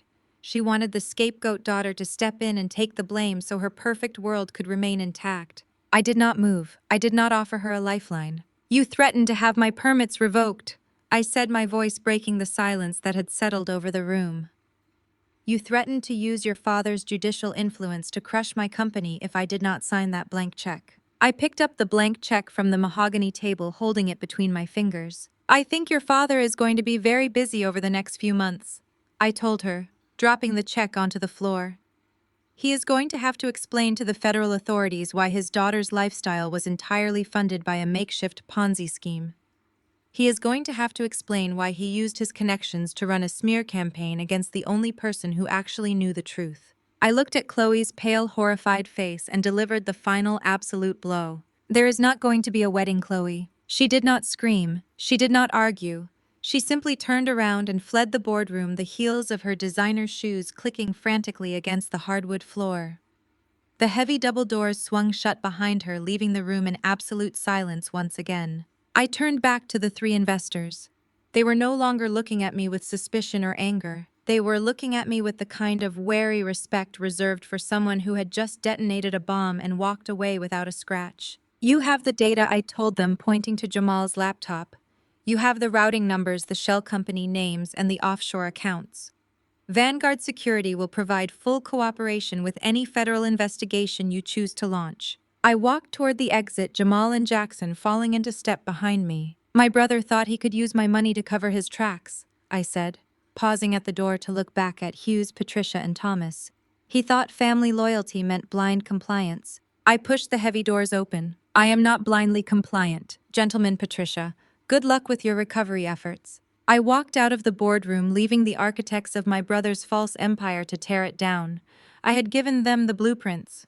Now all I had to do was wait for the demolition. 48 hours later, I stood in the grand foyer of the Oak Ridge Country Club. The air smelled of expensive floral arrangements and roasted duck. The ambient sound of a live string quartet drifted through the arched mahogany doorways of the main ballroom. This was the rehearsal dinner. It was supposed to be the crowning social achievement for my parents and the ultimate victory lap for Chloe and Trey. They had spent thousands of dollars to create a perfect illusion of generational wealth and untouchable status. I knew the truth behind the illusion. Every crystal glass, every silk napkin, and every hors d'oeuvre being passed around on silver trays had been paid for by the stolen retirement funds of public school teachers and healthcare workers. I recognized every single extravagant detail from the forensic accounting ledgers my team had uncovered. I knew exactly which municipal bond portfolio had been drained to pay for the towering centerpieces made of rare white orchids imported from South America. I knew exactly which pension fund had been looted to cover the open bar serving top-shelf liquor to people who already had too much. It was a sickening display of theft masquerading as success. I did not wear a ball gown. I did not dress to blend into their high society aesthetic. I wore a sharp, custom-tailored midnight blue suit. It was immaculate, powerful, and entirely out of place among the pastel cocktail dresses and traditional tuxedos filling the room. I walked past the welcome table, ignoring the frantic event coordinator who tried to ask for my invitation. I pushed open the heavy oak doors to the main ballroom and stepped inside. The room was packed with nearly 200 guests. Chloe's wealthy relatives mingled with local politicians and my parents' carefully curated country club friends. Laughter and the clinking of champagne flutes echoed off the vaulted ceilings. I stood at the back of the room, observing the scene. I spotted my parents immediately. They were sitting at the massive head table positioned right in the center of the room. Calvin was holding a glass of scotch, laughing loudly at a joke told by Chloe's father, the powerful judge. Vivian was sitting next to him, beaming with absolute pride. Trey and Chloe sat in the center, looking like royalty holding court. It only took 3 minutes for someone to notice me. My mother turned her head to signal a waiter for more champagne, and her eyes caught my midnight blue suit standing near the entrance. The bright, proud smile vanished from her face instantly. It was replaced by a look of sheer panic and furious indignation. She whispered something to Calvin, who immediately set his drink down and glared in my direction. Trey followed their gaze and visibly paled. Even from across the massive ballroom, I could see the terror flash in his eyes. Vivian did not hesitate. She was in her element, surrounded by the elite society she worshipped, and she was not about to let me ruin her performance. She stood up, raised her hand, and snapped her fingers sharply toward the entrance. She pointed directly at me, gesturing to the country club security detail stationed near the doors. She mouthed the words, "Get her out." 2 massive security guards wearing dark suits and earpieces immediately detached themselves from the wall and began walking toward me. They were large, intimidating men, hired specifically to keep the riffraff out of high society events. The guests nearest to the entrance began to notice the commotion, stepping aside to create a clear path for the guards to remove the unwanted intruder. The first guard reached out a thick hand, ready to grab my shoulder and physically escort me out of the building. This is a private event," he said, his voice gruff and commanding. "You need to leave the premises immediately." I did not step back. I did not flinch. I kept my hands casually in my pockets and locked eyes with him. I tilted my head slightly, allowing the ambient light to catch the small, discreet lapel pin on my suit jacket. It was a solid black shield with a silver sword running through the center, the official insignia of Vanguard Security. I watched the guard's eyes drop to the pin. He froze. His hand halted mere inches from my shoulder. He looked closer, his brow furrowing as he recognized the emblem of the parent company that owned the regional security contractor he worked for.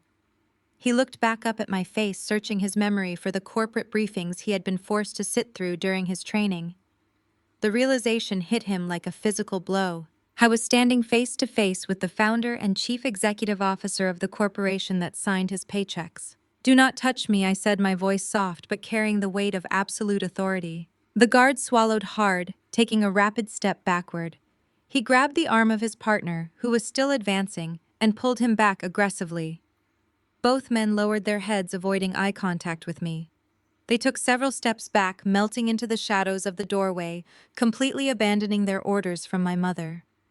They knew that touching me would not just cost them their jobs tonight, but would likely end their careers in the private security sector entirely. The guests who had stopped to watch the anticipated ejection were now murmuring in confusion. Why were the massive security guards backing away from this woman? Why was she walking forward unopposed? I ignored the whispers and the staring eyes. I kept my gaze fixed entirely on the head table. I walked straight down the center aisle of the ballroom. The string quartet stopped playing, creating an eerie, heavy silence in the massive room. The only sound was the deliberate clicking of my heels against the polished hardwood floor. I moved with steady, unwavering purpose, passing table after table of bewildered guests. The murmurs grew louder as I advanced.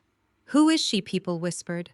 "Why is security letting her through?" Some of my parents' country club friends recognized me. Their expressions morphed from curiosity to outright shock. They remembered me as the failure, as the rebellious daughter who had disappeared into the military because she could not cut it in the corporate world. They had been fed lies by my father for a decade, and now I was walking through their exclusive sanctuary, projecting more power and control than any of them possessed. At the head table, panic was setting in. Vivian was clutching her pearl necklace, her chest heaving with furious breaths. Calvin had stood up, his fists clenched at his sides, clearly trying to decide if he should try to physically block me himself. Trey was sweating visibly now. The confident, arrogant man who had mocked me at the tailor shop was entirely gone. He kept glancing toward the exit, looking for a way out, but he was trapped by the sheer number of guests surrounding the head table. I knew I had the forensic data. He knew I had met with his investors. He was just waiting for the axe to fall. Chloe was glaring at me with the same entitled fury she had displayed in the boardroom, entirely unaware of how her world was about to collapse. I did not stop until I reached the very center of the room, stopping just a few feet away from the head table. I stood directly in front of Chloe's father, the prominent judge whose reputation was the cornerstone of their entire social standing. I looked at his distinguished face, at the expensive tuxedo he wore, and at the proud, confident posture he maintained, even in the face of this disruption. He had no idea what his future son-in-law had done. He had no idea what kind of criminal enterprise he was currently eating dinner with. I stood there perfectly calm, holding a sealed envelope in my hand, ready to burn their false empire to the ground. I stood perfectly still, holding the thick sealed envelope in my left hand.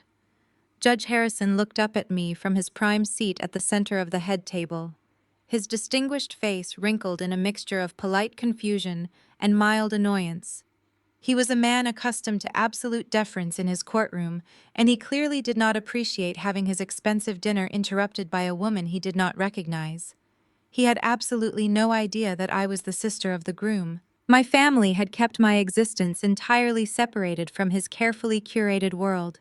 To him, I was just a disruption in a midnight blue suit standing where I did not belong. Before the judge could open his mouth to demand an explanation or call for security, my father finally snapped out of his paralyzed state. Calvin pushed his heavy dining chair back with such aggressive force that it tipped over and crashed loudly onto the polished hardwood floor. The sudden sharp noise made several guests at the nearby tables jump in their seats, but I did not even blink. My father marched around the side of the massive floral centerpiece, his face flushed a dangerous shade of dark purple. He was desperate to intercept me before I could speak directly to the man whose political and social influence my parents coveted so deeply. Calvin closed the final few feet between us and lunged forward. He reached out and grabbed my upper arm with his large hand. His fingers dug deeply into the expensive fabric of my tailored suit, gripping me with the kind of aggressive suburban authority he had used to intimidate me when I was a teenager. He leaned in close, pulling me slightly off balance so he could hiss directly into my ear without the judge hearing a single word. "Why must you ruin everything your brother touches?" Calvin whispered furiously, his breath hot and ragged against my cheek. "You have been jealous of him since you were 10 years old. You are sick, Maya. You are actively trying to destroy the best thing that has ever happened to this family, just because you cannot stand to see him happy. Get out of here right now before I have you arrested for trespassing." He squeezed my arm much harder, trying to physically turn my body toward the exit doors. He expected me to yield to his anger. He fully expected the old toxic power dynamic to instantly assert itself, where I would shrink away from his physical intimidation and quietly disappear out the back door to cry in the car. He fundamentally misunderstood the physics of the situation. He forgot that the daughter he was trying to bully had spent years operating in combat zones and negotiating with international defense contractors. I did not struggle against his grip. I did not raise my voice or cause a physical scene that would make me look like the erratic aggressor. I simply shifted my weight, planted my feet firmly on the hardwood floor, and brought my opposite hand up to his wrist. I applied a very specific localized pressure to the nerve bundle just below his thumb. It was a basic tactical containment technique I had learned during my first year of military service, designed to force an attacker to release their hold without breaking any bones. Calvin's eyes widened in sudden sharp pain. His fingers automatically released my arm as a reflexive gasp escaped his lips. He stumbled back a half step, clutching his hand to his chest. I smoothed the wrinkled sleeve of my midnight blue suit, moving with slow, deliberate calm. I looked him directly in the eyes, stripping away any remaining illusion that he held the slightest bit of authority over my life or my actions. "I did not need your approval to learn how to count, Dad," I said, keeping my voice incredibly low but sharp enough to cut straight through bone. But Trey clearly did. The mathematical implication of my words hit him like a physical blow to the stomach. He looked past me toward the head table where Trey was now sweating profusely. My brother was gripping the edge of the white tablecloth with white knuckles, looking exactly like a man standing on the gallows, waiting for the floor to drop. Calvin realized in that horrifying moment that this was not a childish display of sibling rivalry. This was a calculated financial execution. I took another stumbling step backward, his eyes darting frantically around the elegant room as he realized he was completely powerless to stop what I had put into motion. I turned my attention away from my defeated father and stepped smoothly up to the very center of the head table. I stood right between the empty chair Trey had vacated and the chair where Chloe currently sat. Chloe glared up at me, her blue eyes filled with absolute venom and aristocratic entitlement. She opened her mouth to order me away from her perfect evening, but I moved much faster than she could speak. I reached down and picked up a delicate crystal champagne flute from the table. I picked up a heavy silver dessert spoon resting next to an untouched plate of expensive appetizers. I tapped the silver spoon against the side of the crystal glass. The bright ringing sound pierced through the heavy murmuring conversations of the 200 guests. I tapped it again, striking the glass a little louder this time. The remaining conversations in the massive ballroom died out completely. The soft clinking of silverware against fine china stopped. The string quartet playing in the corner slowly lowered their instruments, sensing the sudden shift in the atmosphere. Every single face in the room turned to look at the woman in the dark suit standing at the head table. 200 high society guests, local politicians, corporate executives, and wealthy socialites gave me their absolute undivided attention. The silence was total and electric. I had the entire room precisely where I wanted it. I raised the crystal champagne flute high into the air, holding it steady under the glow of the massive chandeliers. "Good evening, everyone," I announced, my voice projecting clearly and confidently across the vast space. "For those of you who do not know me, my name is Maya. I am Trey's older sister." I paused, letting the collective gasp ripple through the wealthy crowd. I saw several of my parents' country club friends lean in, whispering frantically to their spouses behind their hands. They were visibly shocked to see the supposedly absent failure of a daughter standing before them, radiating success and commanding the room with such effortless authority. They had been fed a decade of lies about my tragic downward spiral, and now they were staring directly at the architect of Vanguard Security. "I know my presence here tonight is a bit of a surprise." I continued, smiling pleasantly at the sea of confused faces. "My family and I have always kept our professional and personal lives quite separate for security reasons. But an occasion like this, a joining of two prominent families, requires a special kind of celebration.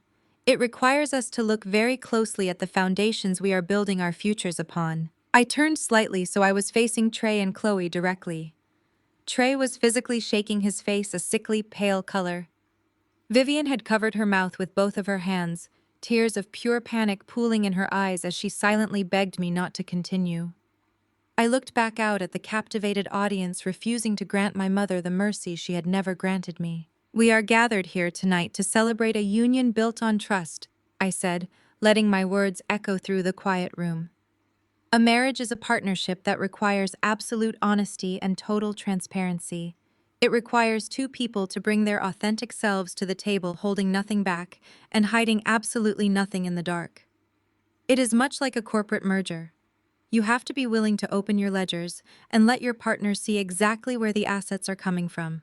I watched the hedge fund managers and corporate lawyers in the audience nod along in agreement, thinking I was simply making a clever business metaphor for a crowd of wealthy executives. They had no idea I was detailing a literal crime. "So I would like to offer a toast," I said, raising the glass slightly higher into the air. "To honesty and transparency. May the truth always find its way to the surface, no matter how deeply someone tries to bury it in offshore accounts or empty promises." I did not take a sip of the champagne. I slowly lowered my arm and set the crystal glass carefully back onto the pristine white tablecloth. The guests murmured in confusion at the strange, slightly threatening tone of the conclusion of the toast. I did not give them time to process the heavy undertones of my speech. I turned entirely away from the crowd and faced the center of the head table. I walked the 2 short steps over to Chloe's father. The powerful judge looked up at me, his brow heavily furrowed in deep concern. He was an incredibly intelligent man, and he could clearly sense that something was terribly wrong with the family dynamic playing out in front of him. He looked from my calm face to the terrified, sweating face of his future son-in-law. I took the thick sealed envelope I had been holding in my left hand the entire time. I extended my arm and placed it squarely on the table, dropping it directly on top of his pristine gold-rimmed dinner plate. The heavy paper landed with a soft but definitive thud. "A wedding gift," I announced, my voice carrying just loud enough for Trey, Chloe, and Vivian to hear perfectly. "The truth." Judge Harrison did not immediately open the envelope. He sat perfectly still in his high-backed dining chair, looking from the thick parchment paper resting on his gold-rimmed dinner plate up to my face. He was a man who had spent 4 decades presiding over federal and state courtrooms. He had spent his entire career assessing the credibility of witnesses and weighing the severity of evidence. He possessed a finely tuned instinct for distinguishing between a petty domestic dispute and a catastrophic legal event. Looking into my eyes, he clearly saw that I was not a jealous sister pulling a tasteless prank. He saw a woman operating with the cold, absolute certainty of an executioner. Without saying a single word to me or to his frantic future son-in-law, the judge reached down and picked up the envelope. Trey let out a sound that was half gasp and half whimper. He lunged forward, gripping the edge of the table so hard the veins in his forearms bulged against the sleeves of his expensive tuxedo. "Sir, please do not open that," Trey begged, his voice cracking with raw, undisguised terror. "She is unstable. She has a history of severe mental health issues. She has been estranged from our family for a decade because she cannot handle reality. That envelope is just a collection of paranoid delusions. Please, sir, I am begging you to just hand it to the security staff." Judge Harrison ignored Trey completely. He did not even turn his head to acknowledge the desperate pleading of the man who was supposed to marry his daughter in less than 24 hours. He slid his thick finger under the flap of the envelope and tore it open. The sharp ripping sound of the heavy paper was unnaturally loud in the localized silence that had fallen over the head table. Vivian let out a strangled sob, pressing her napkin against her mouth. Calvin stood frozen beside me, his chest heaving, his previous physical aggression entirely neutralized by the impending disaster. He knew that the moment the judge saw the contents of that envelope, the carefully constructed facade of our family would be obliterated permanently. Judge Harrison pulled out the dossier. He unfolded the crisp pages and adjusted his reading glasses. The very first thing he saw was the official seal of Vanguard Security Solutions, stamped at the top of the executive summary. Below the seal was a sworn forensic affidavit detailing a comprehensive cyber audit. As his eyes tracked down the page, processing the itemized list of offshore shell companies, fraudulent consulting firms, and embezzled capital, the color began to rapidly drain from his distinguished face. His rigid, authoritative posture collapsed slightly. The healthy flush in his cheeks vanished, leaving behind a sickly, terrifying pale. He was not just reading about a bad investment. He was reading a meticulously documented trail of federal wire fraud and grand larceny. He recognized the banking routing numbers. He recognized the statutory violations. He looked at Trey not as a prospective son-in-law, but as a criminal liability who had deeply infected his family. Chloe saw her father's face change. She remembered the sheer terror she had felt in the boardroom 2 days ago when Warren Hughes had informed her that her diamond ring was paid for with stolen money. She stood up her chair, scraping loudly against the floor. "Daddy, do not listen to her!" Chloe cried out, her voice shrill and trembling. "She is lying. She is trying to ruin us because she is jealous of our money." I did not bother correcting her. I took a slow, deliberate step backward, moving away from the head table and turning my attention toward the back of the massive ballroom. I looked past the sea of confused high society guests and focused on the elevated audio-visual booth situated above the entrance doors. Jackson was standing inside the booth. Trey had assumed his best man had simply abandoned him out of cowardice after the incident at the tailor shop. But Jackson had not run away. He had officially resigned as Trey's best man and immediately accepted a position as the head of global security for Vanguard. For the past 48 hours, Jackson had been doing far more than reviewing his new employment contracts. He had been physically mapping the digital infrastructure of the Oak Ridge Country Club. I caught Jackson's eye through the glass window of the booth. I gave him a single sharp nod. The soft ambient lighting of the grand ballroom instantly cut out. The massive crystal chandeliers went completely dark, plunging the 200 guests into sudden, terrifying shadows. The live string quartet playing in the corner abruptly stopped their bows, hovering silently over their instruments. A collective wave of gasps and startled murmurs rolled through the wealthy crowd as people shifted nervously in their seats, unsure if they were experiencing a simple power outage or something much more severe. Then a brilliant beam of stark white light sliced through the darkness from the back of the room. The massive high-definition projection screen mounted directly behind the head table roared to life. Just moments ago, that screen had been displaying a tasteful romantic video loop of Chloe and Trey, smiling on a sailboat overlaid with their ornate, gold-leafed monogrammed initials. That romantic illusion was dead. In its place, the screen now displayed the Vanguard Security Forensic Dashboard. It was the exact same color-coded financial map I had shown the institutional investors in the boardroom. The glowing red and blue lines of illicit capital routed their way across the massive screen, completely dominating the room. The bright geometric lines of the embezzlement web projected directly over the gold monogrammed letters C and T, slicing through the couple's initials like digital knives. The room was pitch black except for the glowing, undeniable evidence of a multi-million-dollar federal crime. I did not ask for a microphone. The stunned silence in the ballroom was so absolute that I did not need one. My voice carried effortlessly, projecting clear and cold across the darkness. "What you are looking at is the true financial portfolio of my brother's boutique investment firm," I announced, stepping out of the shadows so the glow of the screen illuminated my face. For the last 2 years, Trey has been operating a highly sophisticated shell game.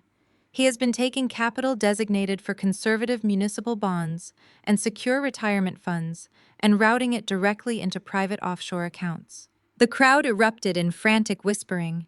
The corporate executives and local politicians in the room were squinting at the massive screen, trying to read the specific names of the defrauded organizations. Trey threw his hands over his head, hyperventilating. He stumbled backward away from the table, nearly tripping over the floral arrangements. Chloe spun around, screaming at the darkness toward the back of the room. "Turn it off!" Chloe shrieked, her voice echoing off the vaulted ceilings. "Security, turn that screen off right now!" She waved her arms frantically, but nothing happened. Jackson had entirely bypassed the country club's network, overriding their controls and locking the local technicians out of their own system. The projection was not going anywhere. To maintain the illusion of extreme wealth and to impress the elite families in this very room, my brother required a massive influx of untraceable cash. I continued walking slowly along the edge of the head table. My parents, Calvin and Vivian, drained their own legitimate retirement accounts to help him cover his tracks, paying off angry clients before they could trigger federal audits. But their money ran out. They are currently facing foreclosure on their primary estate. I heard several loud gasps from my parents' country club friends sitting at the front tables. The revelation that the great Calvin and Vivian were secretly broke and facing foreclosure was a social scandal of epic proportions. But the social scandal was nothing compared to the criminal reality. When my parents ran out of money, Trey decided to steal from the most vulnerable demographics available, I said, my voice hardening into a weapon. I looked up at the AV booth. Jackson tapped his keyboard. The massive screen zoomed in rapidly, focusing on a thick red transaction line that pulsed brightly in the center of the display. High-resolution images of itemized receipts and banking wire transfers popped up alongside the red line. This specific transaction line represents the public school teachers' pension fund, I announced, ensuring every single person in the room heard the name of the victimized organization clearly. It represents the life savings of people who worked for 30 years in civil service. I walked over and picked up one of the heavy silver platters resting on the head table. It held a beautifully presented arrangement of expensive hors d'oeuvres. I held it up toward the crowd. Take a very close look at the screen, I commanded. Look at the routing numbers and the vendor invoices. The money stolen from those teachers did not go into the stock market. It went to the elite catering company servicing this event. It paid for the imported flowers sitting on your tables. It paid for the crystal glasses you are drinking from, and it paid for the roasted duck you are currently eating. The reaction was immediate and visceral. The sound of silverware dropping onto china echoed throughout the dark ballroom. Guests physically pushed their plates away from them, staring at their expensive meals with sudden, absolute revulsion. They realized in real time that they were actively consuming the stolen life savings of innocent people. They had been invited to a high society celebration and had unwittingly become participants in a grotesque display of gluttony funded by grand larceny. You are eating a crime, I told them, dropping the silver platter back onto the table with a loud final crash. And my family expected me to pay for the privilege of keeping it a secret. The heavy silver platter settled onto the head table with a final resonant clang that seemed to echo endlessly through the dark ballroom. I kept my posture perfectly straight, my hands resting loosely at my sides, and my eyes locked onto the faces of the people who had tried to destroy me. Judge Harrison did not move for what felt like an eternity. He sat rigidly in his high-backed dining chair, staring at the roasted duck and the imported floral arrangements surrounding his plate. The warm, ambient glow from the massive projection screen illuminated the deep lines of his distinguished face. He was a man who had spent 4 decades presiding over high-profile legal battles.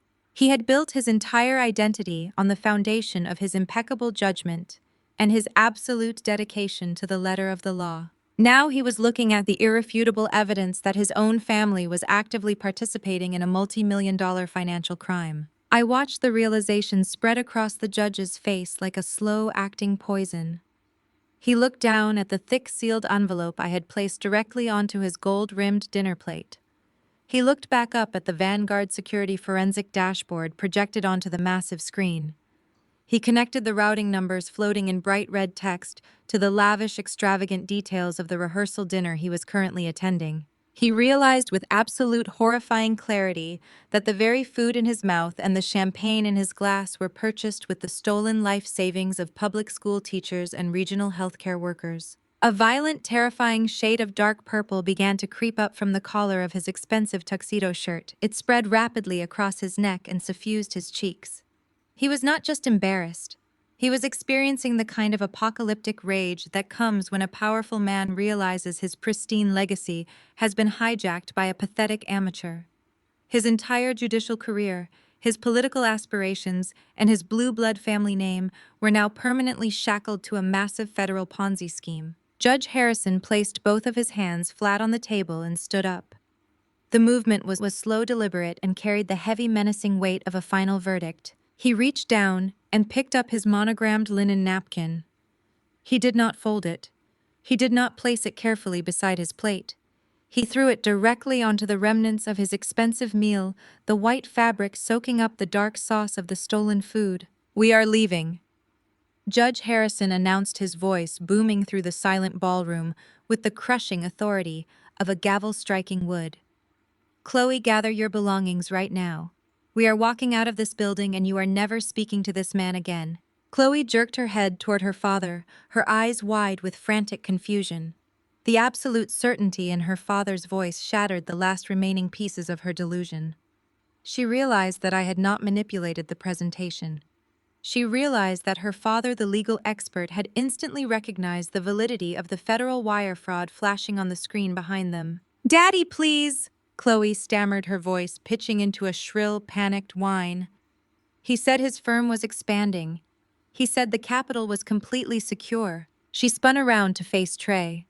Her pristine white designer suit seemed to absorb the glowing red light from the projection screen, bathing her in the color of his guilt. "Tell him it is a lie!" Chloe screamed at Trey, grabbing the lapels of his $3,000 tuxedo. "Tell my father she fabricated those banking ledgers. Tell everyone in this room that you did not steal the money to pay for my ring." Trey did not possess the tactical intelligence or the emotional fortitude to defend himself. He was completely paralyzed. The arrogant, smug man who had mocked my military service and demanded I pay for his suits was entirely gone. In his place was a terrified, cowardly boy who had finally been backed into a corner he could not manipulate his way out of. Trey opened his mouth, but only a pathetic stuttering sound came out. He physically shrank away from Chloe's grasping hands, his eyes darting frantically toward the other end of the table. He did exactly what he had done his entire life whenever he was caught facing the consequences of his own actions. He looked to our parents for a bailout. Mom, Trey whimpered, his voice cracking under the crushing weight of the room staring at him. "Dad, tell them it is not true. Tell them we have the money." Vivian opened her mouth, raising a trembling hand, as if she could magically wave away the digital evidence projected onto the wall. Calvin took a sudden step forward, ready to launch into a desperate, fabricated defense of his golden child. "Not one word," Judge Harrison roared, pointing a rigid, commanding finger directly at my father. "If either of you opens your mouth to defend this criminal enterprise, I will personally ensure the federal prosecutors look into your accessory involvement. You are a disgrace to this city, Calvin. You bankrolled a thief and you tried to drag my daughter down with your sinking ship." Calvin froze, his mouth snapping shut. He took a slow, stumbling step backward, his shoulders slumping as the last ounce of his false bravado evaporated.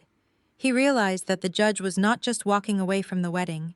The judge was actively threatening to assist the federal authorities in destroying whatever was left of my parents' lives. Chloe stared at Trey's terrified, sweating face.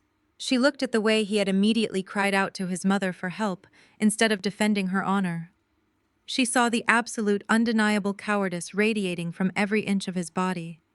The man she thought was a financial prodigy, the man she thought was going to elevate her high society status, was nothing but a pathetic fraud who had bought her affection with stolen pensions. "You lied to me," Chloe whispered, her voice trembling with a mixture of profound humiliation and explosive rage.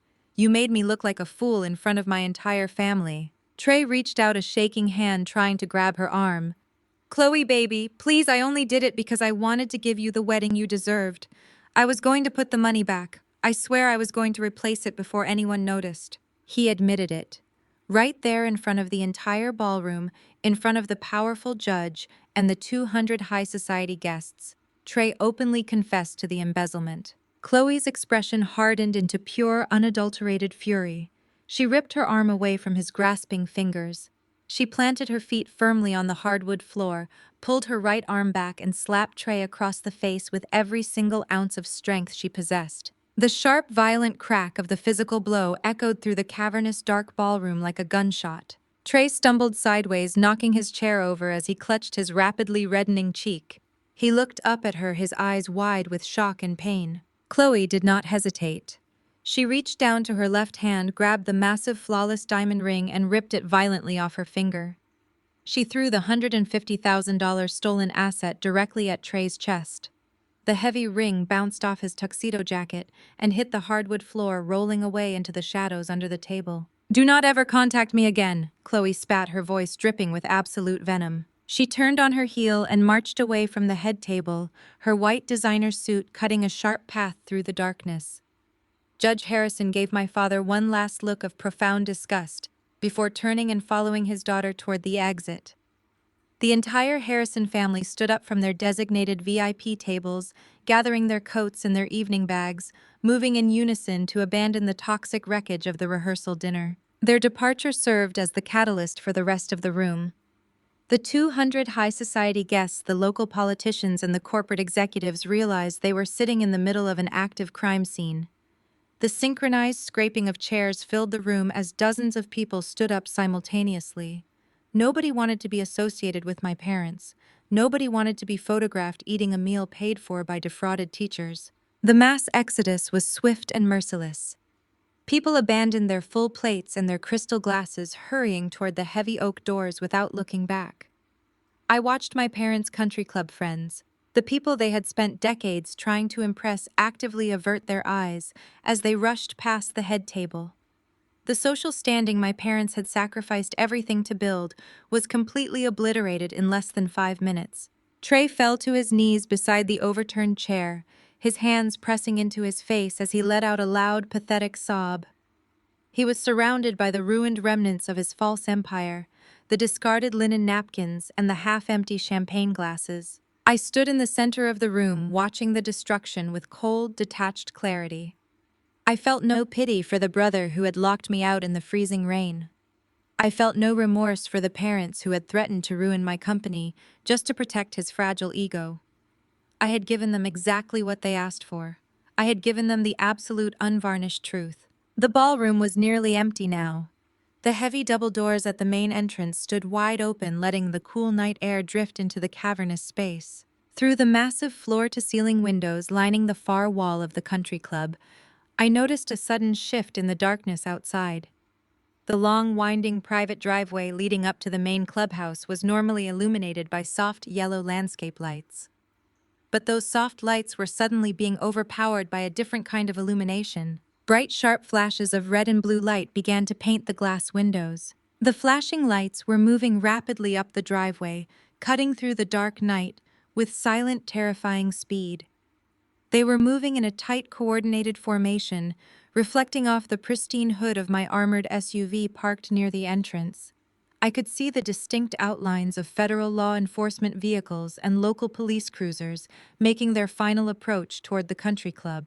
The sirens were intentionally turned off to prevent any targets from fleeing, but the visual warning was undeniable. Trey lowered his hands from his face, catching the reflection of the red and blue lights dancing across the polished hardwood floor. The pathetic sobbing stopped, instantly replaced by the raw, suffocating silence of a man realizing his freedom was officially over. The pulsing red and blue lights cut through the darkness of the grand ballroom, like strobe lights in a nightmare. The silent, terrifying speed of the approaching vehicles had given way to the unmistakable wail of police sirens. The high-pitched screaming of the approaching cruisers echoed off the manicured hills of the Oak Ridge Country Club, tearing through the quiet suburban night. The sound grew louder with every passing second, vibrating against the massive floor-to-ceiling windows. The mass exodus of the high society guests had left the room looking like the aftermath of a natural disaster. Overturned chairs lay abandoned on the polished hardwood floor. Crystal champagne flutes sat half-empty next to discarded silk napkins. The opulent floral arrangements of rare white orchids cast long, distorted shadows across the walls as the police lights washed over them. Trey remained on his knees beside the head table, his hands completely frozen. The heavy thud of reality had finally crushed the last remaining fragments of his arrogance. He stared at the flashing lights painting the glass windows, his chest heaving with rapid, shallow breaths. The man who had strutted on a velvet pedestal just 48 hours ago, boasting about his untouchable status, was now physically shaking so hard his teeth chattered. The flashing red and blue lights illuminated the sweat pouring down his forehead. He looked at the heavy wooden double doors at the back of the ballroom, knowing that federal agents and local police officers were currently marching up the front steps of the clubhouse. He was out of time. He was out of leverage. And more importantly, he was completely out of other people's money.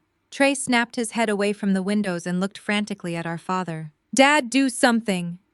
Trey gasped, his voice cracking into a high-pitched panic. "Call the club manager. Call security to lock the front doors. They cannot just walk in here. You have to stop them." Calvin was not looking at Trey. My father was staring at his smartphone, his face a sickly pale mask of total desperation. He was frantically swiping across his screen, tapping contact names with trembling thumbs. He was trying to call the elite defense attorneys he played golf with. He was trying to call the local politicians whose campaigns he had bankrolled for a decade. He was desperately trying to buy a lifeline. I watched him hold the phone to his ear, his eyes wide with rising terror. I knew exactly what he was hearing on the other end of the line. The same automated voicemail greeting over and over again. Nobody was going to answer his calls. Word had already spread through the fleeing guests and the country club staff. The great Calvin had been exposed as a broke, desperate accessory to a federal Ponzi scheme. His social capital was completely bankrupt. How as a pariah and in the ruthless world of high society, a man without money or influence was entirely invisible. "Pick up the phone," Calvin muttered to himself, his voice trembling as he dialed another number. "Come on, pick up the phone, you owe me." The call went straight to voicemail. Calvin lowered the phone, his hand shaking so violently he almost dropped the device onto the hardwood floor. He looked at Trey, his eyes wide and hollow. "They are not answering," Calvin whispered, the crushing realization draining the remaining strength from his body. "Nobody is answering." Trey let out a loud, choked sob.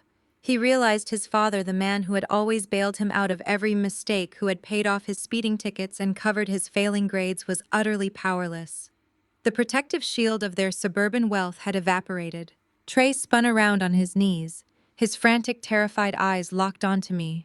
I was standing in the center of the dark ballroom, bathed in the glow of the massive projection screen that was still displaying his itemized criminal ledger. I was the only person left in the room who possessed actual, undeniable power. Trey scrambled across the polished floor, remaining on his knees the entire time. He crawled over the discarded silk napkins and the spilled champagne, his expensive tuxedo pants soaking up the mess. He stopped right in front of me, reaching out with both hands. He grabbed the hem of my tailored midnight blue suit jacket, gripping the fabric with white-knuckled desperation. "Maya, please," Trey begged, his voice a pathetic, shattered whine. "You have billions. You own a global company. Just write a check." He tugged at my jacket, looking up at me with tears streaming down his face. "Please, Maya. You can cover the accounts," he pleaded, the delusion still clinging to his brain. "You can replace the $15 million before they get inside the building. Just wire the money to the hedge fund.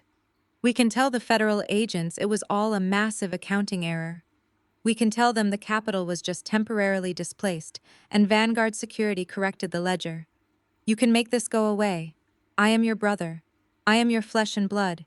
You have to save me." I looked down at the man clutching my jacket. He was not apologizing for stealing the retirement funds of public school teachers.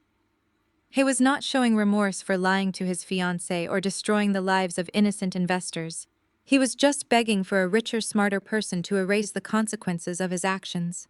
He honestly believed that my hard-earned wealth existed solely to serve as an emergency parachute for his monumental failures. Before I could command him to release my jacket, a sudden movement caught my eye. Vivian, who had been standing frozen near the overturned chairs, suddenly snapped out of her paralyzed state.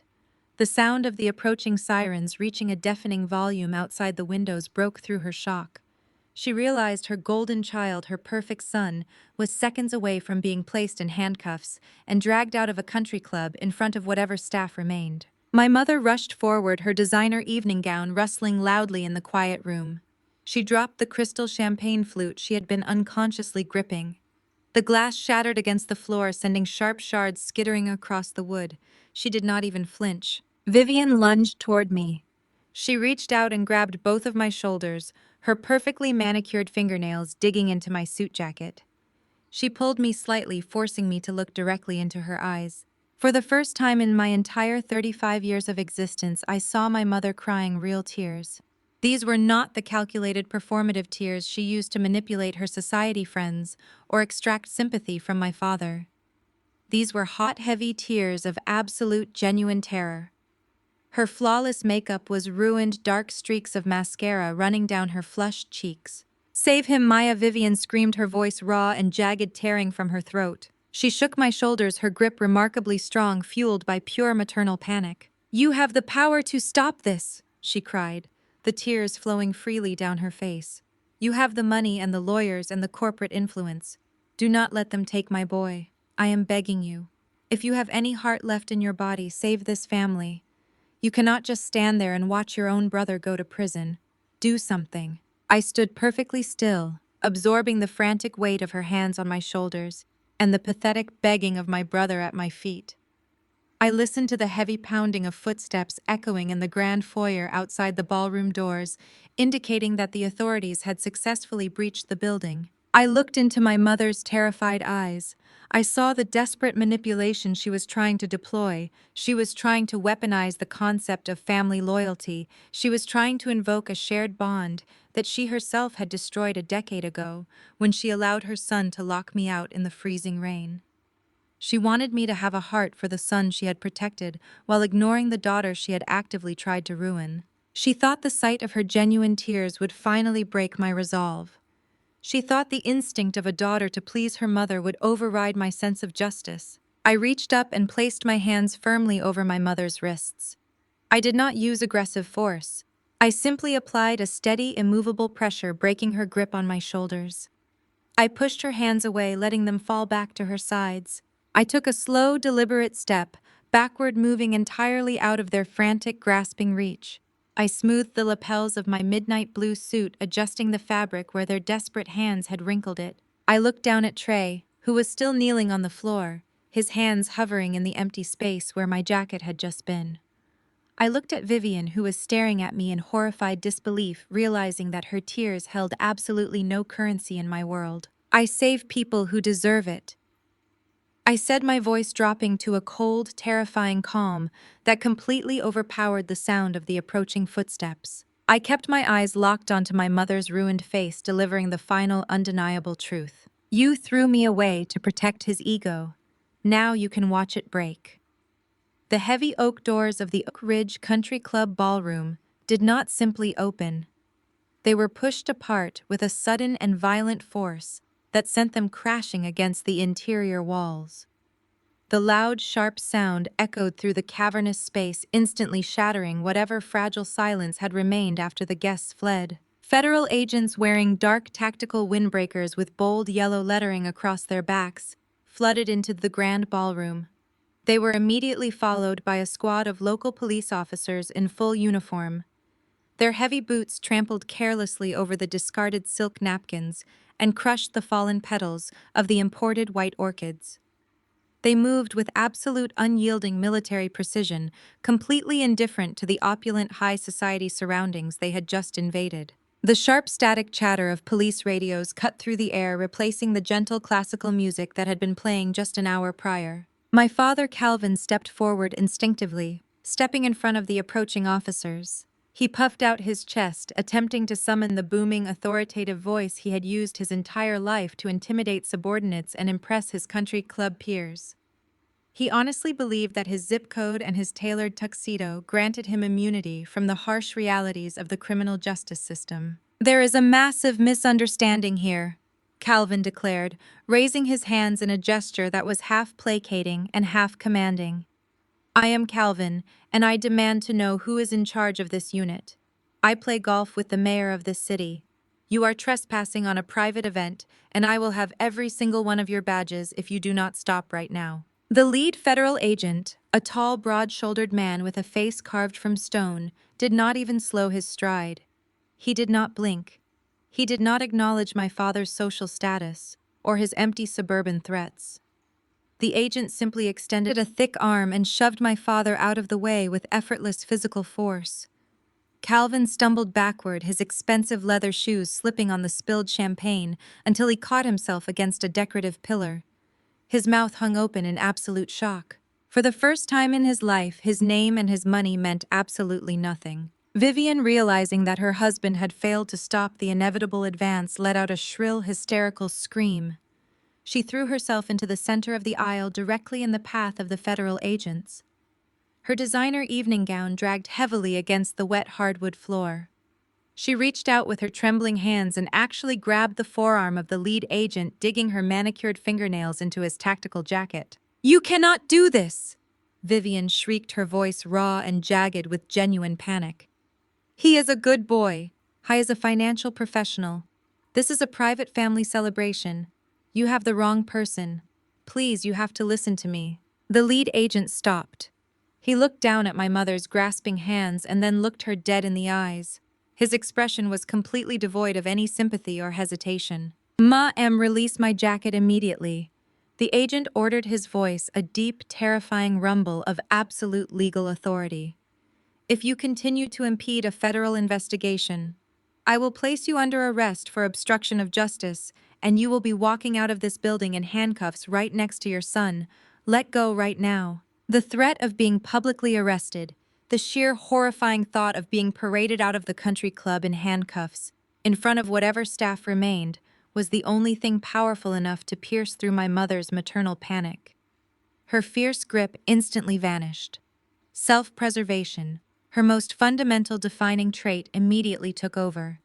Vivian snatched her hands back as if the agent's jacket had suddenly caught fire. She took 3 rapid steps backward, pressing her hands to her mouth as she began to sob uncontrollably. She had sacrificed her retirement accounts, her home, and her morals to protect her golden child, but she was not willing to sacrifice her own freedom. The agents bypassed my weeping mother entirely and converged on the head table. Trey had not moved. He was still kneeling on the hardwood floor, trapped in the exact spot where he had begged me for a multi-million-dollar bailout just minutes ago. The flashing red and blue lights from the police cruisers outside painted his pale, terrified face in alternating colors of guilt and panic. He looked up at the circle of federal agents surrounding him, his chest heaving with rapid, shallow breaths. "Stand up," the lead agent commanded, stepping into Trey's personal space. Trey could not find his voice. He could not find his legs. He simply shook his head back and forth, a pathetic whimpering sound escaping his throat. The lead agent did not repeat the order. He reached down, grabbing Trey by the lapels of his $3,000 custom tuxedo. A second agent grabbed Trey's arm. Together they hauled my brother off the floor with aggressive, uncompromising force. Trey let out a loud, startled cry as his feet left the ground. The agents did not gently guide him to the exit. They spun him around and slammed him face first against the very center of the head table. The physical impact was brutal and completely unceremonious. The heavy collision sent the remaining crystal champagne flutes crashing to the floor, where they shattered into hundreds of glittering pieces. The towering arrangement of rare South American orchids was violently pushed aside, tumbling off the edge of the table and spilling dirt and water across the polished wood. Trey's cheek was pressed hard against the pristine white tablecloth, right over a stain of dark sauce from the abandoned roasted duck. I stood 10 feet away, my hands casually resting in the pockets of my tailored midnight blue suit. I did not flinch. I did not look away. I watched the physical destruction of their false empire with cold, calculating clarity. I watched the system operate exactly as it was designed to operate when faced with undeniable forensic proof of a federal crime. The sharp, metallic, clicking sound of heavy steel handcuffs locking around Trey's wrists echoed sharply through the cavernous ballroom. It was a definitive, absolute sound that signaled the permanent end of his privileged existence. "You are under arrest for federal wire fraud, grand larceny, and embezzlement," the lead agent announced, his voice carrying clearly over. My mother's continued sobbing. "You have the right to remain silent. Anything you say can and will be used against you in a court of law. You have the right to an attorney. If you cannot afford an attorney, one will be provided for you. Do you understand the rights I have just read to you?" Trey did not answer. He was weeping openly, his face pressed against the ruined table, his shoulders shaking violently as the reality of his new life set in. The agents pulled him up from the table, roughly turning him around to face the center of the room. Trey's custom tuxedo was ruined, covered in spilled food and dirty water. His perfect hair was disheveled. His arrogant facade had been entirely stripped away, leaving behind nothing but a terrified, exposed thief. As the agents began to march him down the center aisle of the ballroom, Trey lifted his head. His tear-filled, panicked eyes searched the room until they locked onto mine. He looked at me pleadingly, desperately, searching for a shred of the sisterly devotion my parents had always expected me to provide. He wanted me to step forward. He wanted me to use my influence to stop the inevitable. I kept my hands in my pockets. I met his desperate gaze, and I did not offer him a single ounce of comfort. My expression remained perfectly neutral, carved from solid stone. I simply watched him take his final walk through the ruins of his own making. The heavy double doors of the ballroom swung shut behind the police escort, cutting off the sound of my brother's weeping. The silence that descended upon the room was heavy and suffocating. The flashing red and blue lights outside the windows began to pull away, fading into the dark suburban night as the caravan of law enforcement vehicles drove down the private country club driveway. I stood in the center of the wreckage, surrounded by shattered crystal and crushed flowers. Vivian had collapsed into a chair, burying her face in her arms, entirely consumed by her own grief and humiliation. Calvin slowly turned to face me. The color had returned to his face, but it was no longer the red flush of aggressive authority. It was the dark, toxic hue of pure, unadulterated venom. He looked at the empty space where his golden child had just been handcuffed, and then he looked at the daughter who had orchestrated the execution. He took a slow, deliberate step toward me, his hands balling into tight, furious fists at his sides. He did not try to grab my arm this time. He had learned that physical intimidation was a useless tactic. Instead, he sought to use the only weapon he believed he had left. He sought to use the ultimate emotional sanction of a parent. "You are dead to us," Calvin said, his voice a low, vibrating growl of absolute hatred. "You are no longer a part of this family. Do not ever contact us again. Do not ever show your face near us again. As far as your mother and I are concerned, we only ever had one child, and you just sent him to prison. You are completely and permanently dead to us." He stared at me, waiting for the emotional devastation to hit. He fully expected me to flinch, to shed a tear, to show some sign that his ultimate rejection had finally broken my spirit. He wanted the satisfaction of knowing that even in his total defeat, he still held the power to hurt me. I did not blink. I did not shift my weight. I looked at the man who had bankrolled a criminal, who had demanded I pay a multi-million-dollar ransom, and who had repeatedly chosen an illusion over his own daughter. I felt absolutely nothing for him. The emotional tether that once connected me to this family had been severed years ago. "You were dead to me the day you locked me out," I replied, my voice ringing with a cold, effortless finality. I turned on my heel, the sharp click of my shoes sounding loud and definitive against the hardwood floor. I began walking toward the exit, leaving them alone in the dark, ruined ballroom. I did not look back over my shoulder. I did not wait for a response. "Enjoy the debt," I called out, walking smoothly into the shadows of the grand foyer, leaving the heavy doors open behind me. 6 months later, the low, steady hum of the twin engines on my company jet provided the perfect background noise for absolute focus. I sat in a plush leather seat, reviewing the finalized architectural blueprints for Vanguard Security's new regional headquarters.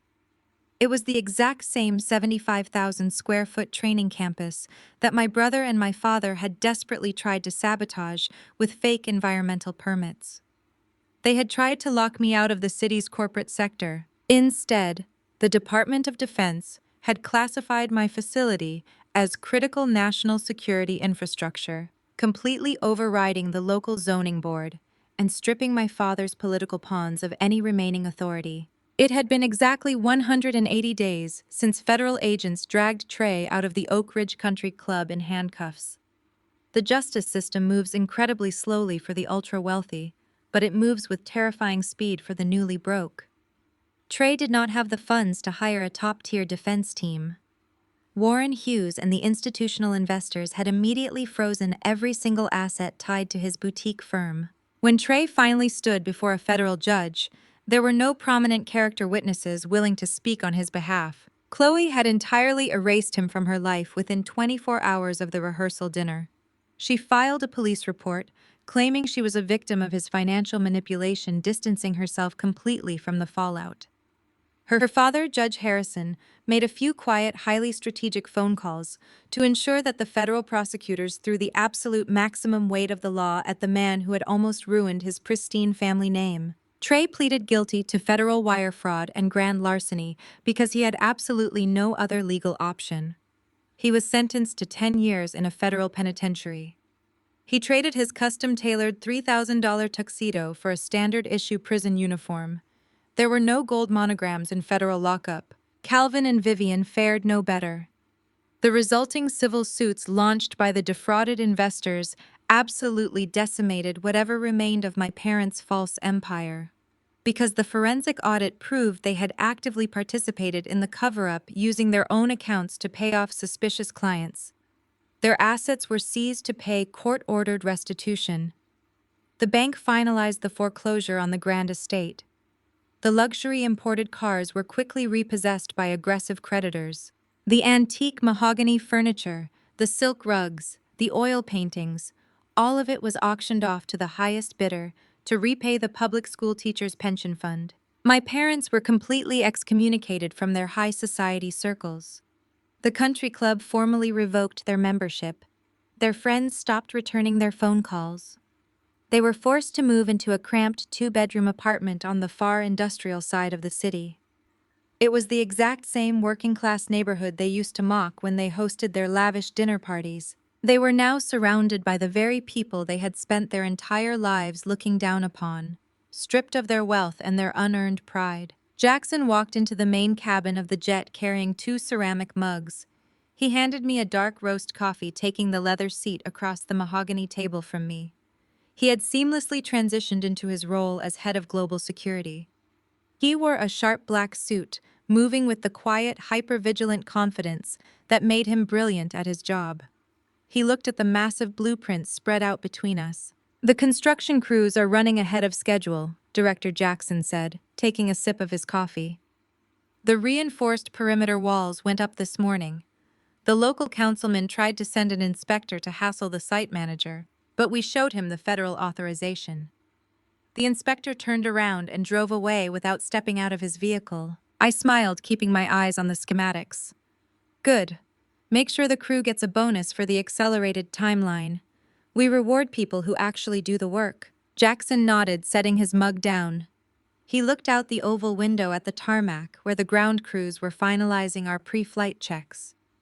"It is quiet here," he noted, his voice holding a subtle layer of meaning. "It is peaceful," I agreed, leaning back in my chair. The silence in my life over the last 6 months had been profound. I had severed all ties with the people who shared my blood. I had legally blocked them from contacting my corporate offices, and I had instructed my security teams to instantly redirect any physical mail sent from their names. I had excised the tumor from my life with surgical precision, and the resulting health of my company and my own mental state was undeniable. I no longer spent my energy anticipating their insults or navigating their emotional landmines. I was simply free to build. My personal cell phone rested on the corner of the polished mahogany table. It was a private encrypted number that very few people possessed. The screen suddenly lit up, breaking the calm atmosphere of the cabin. A sharp buzz vibrated against the wood. I looked down at the device. The caller identification did not display a saved name. It just showed a local area code. I watched the screen, silently analyzing the notification. A moment later, a text message notification popped up on the lock screen. I did not immediately reach for it. I took a slow, deliberate sip of my coffee, letting the rich, dark flavor settle. Then I reached over and picked up the phone, swiping the screen to open the message. It was from Vivian. She must have spent weeks tracking down my secure number, likely begging a former contact or hiring a cheap investigator just to find a digital pathway to reach me. I read the block of text glowing on the screen. "Maya, please. Dad's car broke down on the interstate. We have no money for rent this month, and the landlord is threatening to evict us. We have nothing left. I know you are angry, but we are your family. We are desperate. Can you come get us?" I stared at the words, holding the device perfectly still. 10 years ago, a message like this would have sent me into a blind panic. I would have dropped everything I was doing, drained my own meager savings, and rushed into the night to rescue them. I would have desperately hoped that saving them would finally earn me a place at their table. I would have prayed that my sacrifice would finally make my mother look at me with pride instead of disappointment. But I was not the young girl shivering in the freezing rain outside their locked garage anymore. I was a woman who had pulled soldiers out of combat zones and built a multi-billion-dollar fortress from the ground up. I looked at the word family, glowing on the screen. Vivian only ever used that word when she needed a shield to hide behind or a weapon to demand compliance. She did not want a daughter. She wanted a bailout. She wanted the emergency parachute she thought she was entitled to simply because she gave birth to me. I did not feel a single surge of anger. I did not feel the familiar heavy weight of childhood guilt. I did not feel the need to type a massive paragraph explaining exactly why they deserved to sit in a broken-down car on the side of a highway. I did not need to remind her that she had actively tried to ruin my company just to protect a thief. They already knew exactly what they had done. I tapped the screen, bringing up the digital keyboard. I did not express any rage. I did not express any sorrow. I simply typed two very clear, very concise words. Try Uber. I hit send. I watched the small green bubble appear on the screen, confirming the message had been successfully delivered to her phone. I did not wait to see if those three dots would appear to indicate a reply. I held the power button on the side of the device, holding it down until the screen went completely black. I picked up the deactivated phone and handed it across the mahogany table to Jackson. Have the technical team burn this number and issue me a new device when we land. I instructed, my voice perfectly calm and devoid of any lingering attachment. Jackson took the phone, slipping it into his jacket pocket without asking a single question. Understood, Director. I turned my attention back to the blueprints of my new empire. The private jet engines roared life, the massive thrust pressing me gently back into the plush leather seat. The aircraft taxied down the runway, gathering speed until the wheels lifted smoothly off the tarmac. I looked out the window as we climbed higher into the night sky, watching the sprawling grid of the city lights shrink into tiny, insignificant sparks below us. I left them entirely in the dark, and I never looked back. I am Maya, 35 years old, and somehow still healing from wounds my family inflicted. As the founder of a global security firm, I escaped their toxicity long ago, but I maintained occasional contact to keep the peace. Last Saturday, I agreed to attend my brother's tuxedo fitting. Between sips of expensive champagne and adjustments of imported silk, my brother looked at his friends and smirked. Do not mind her. She lives off our parents. Pity goes a long way. I simply sipped my espresso and smiled. That afternoon, I paid a bill that humiliated him, canceled his custom monogramming, and watched his fragile ego shatter. Before I continue this story, let me know where you are watching from in the comments below. Hit like and subscribe if you have ever had to stand up to a family who vastly underestimated your worth.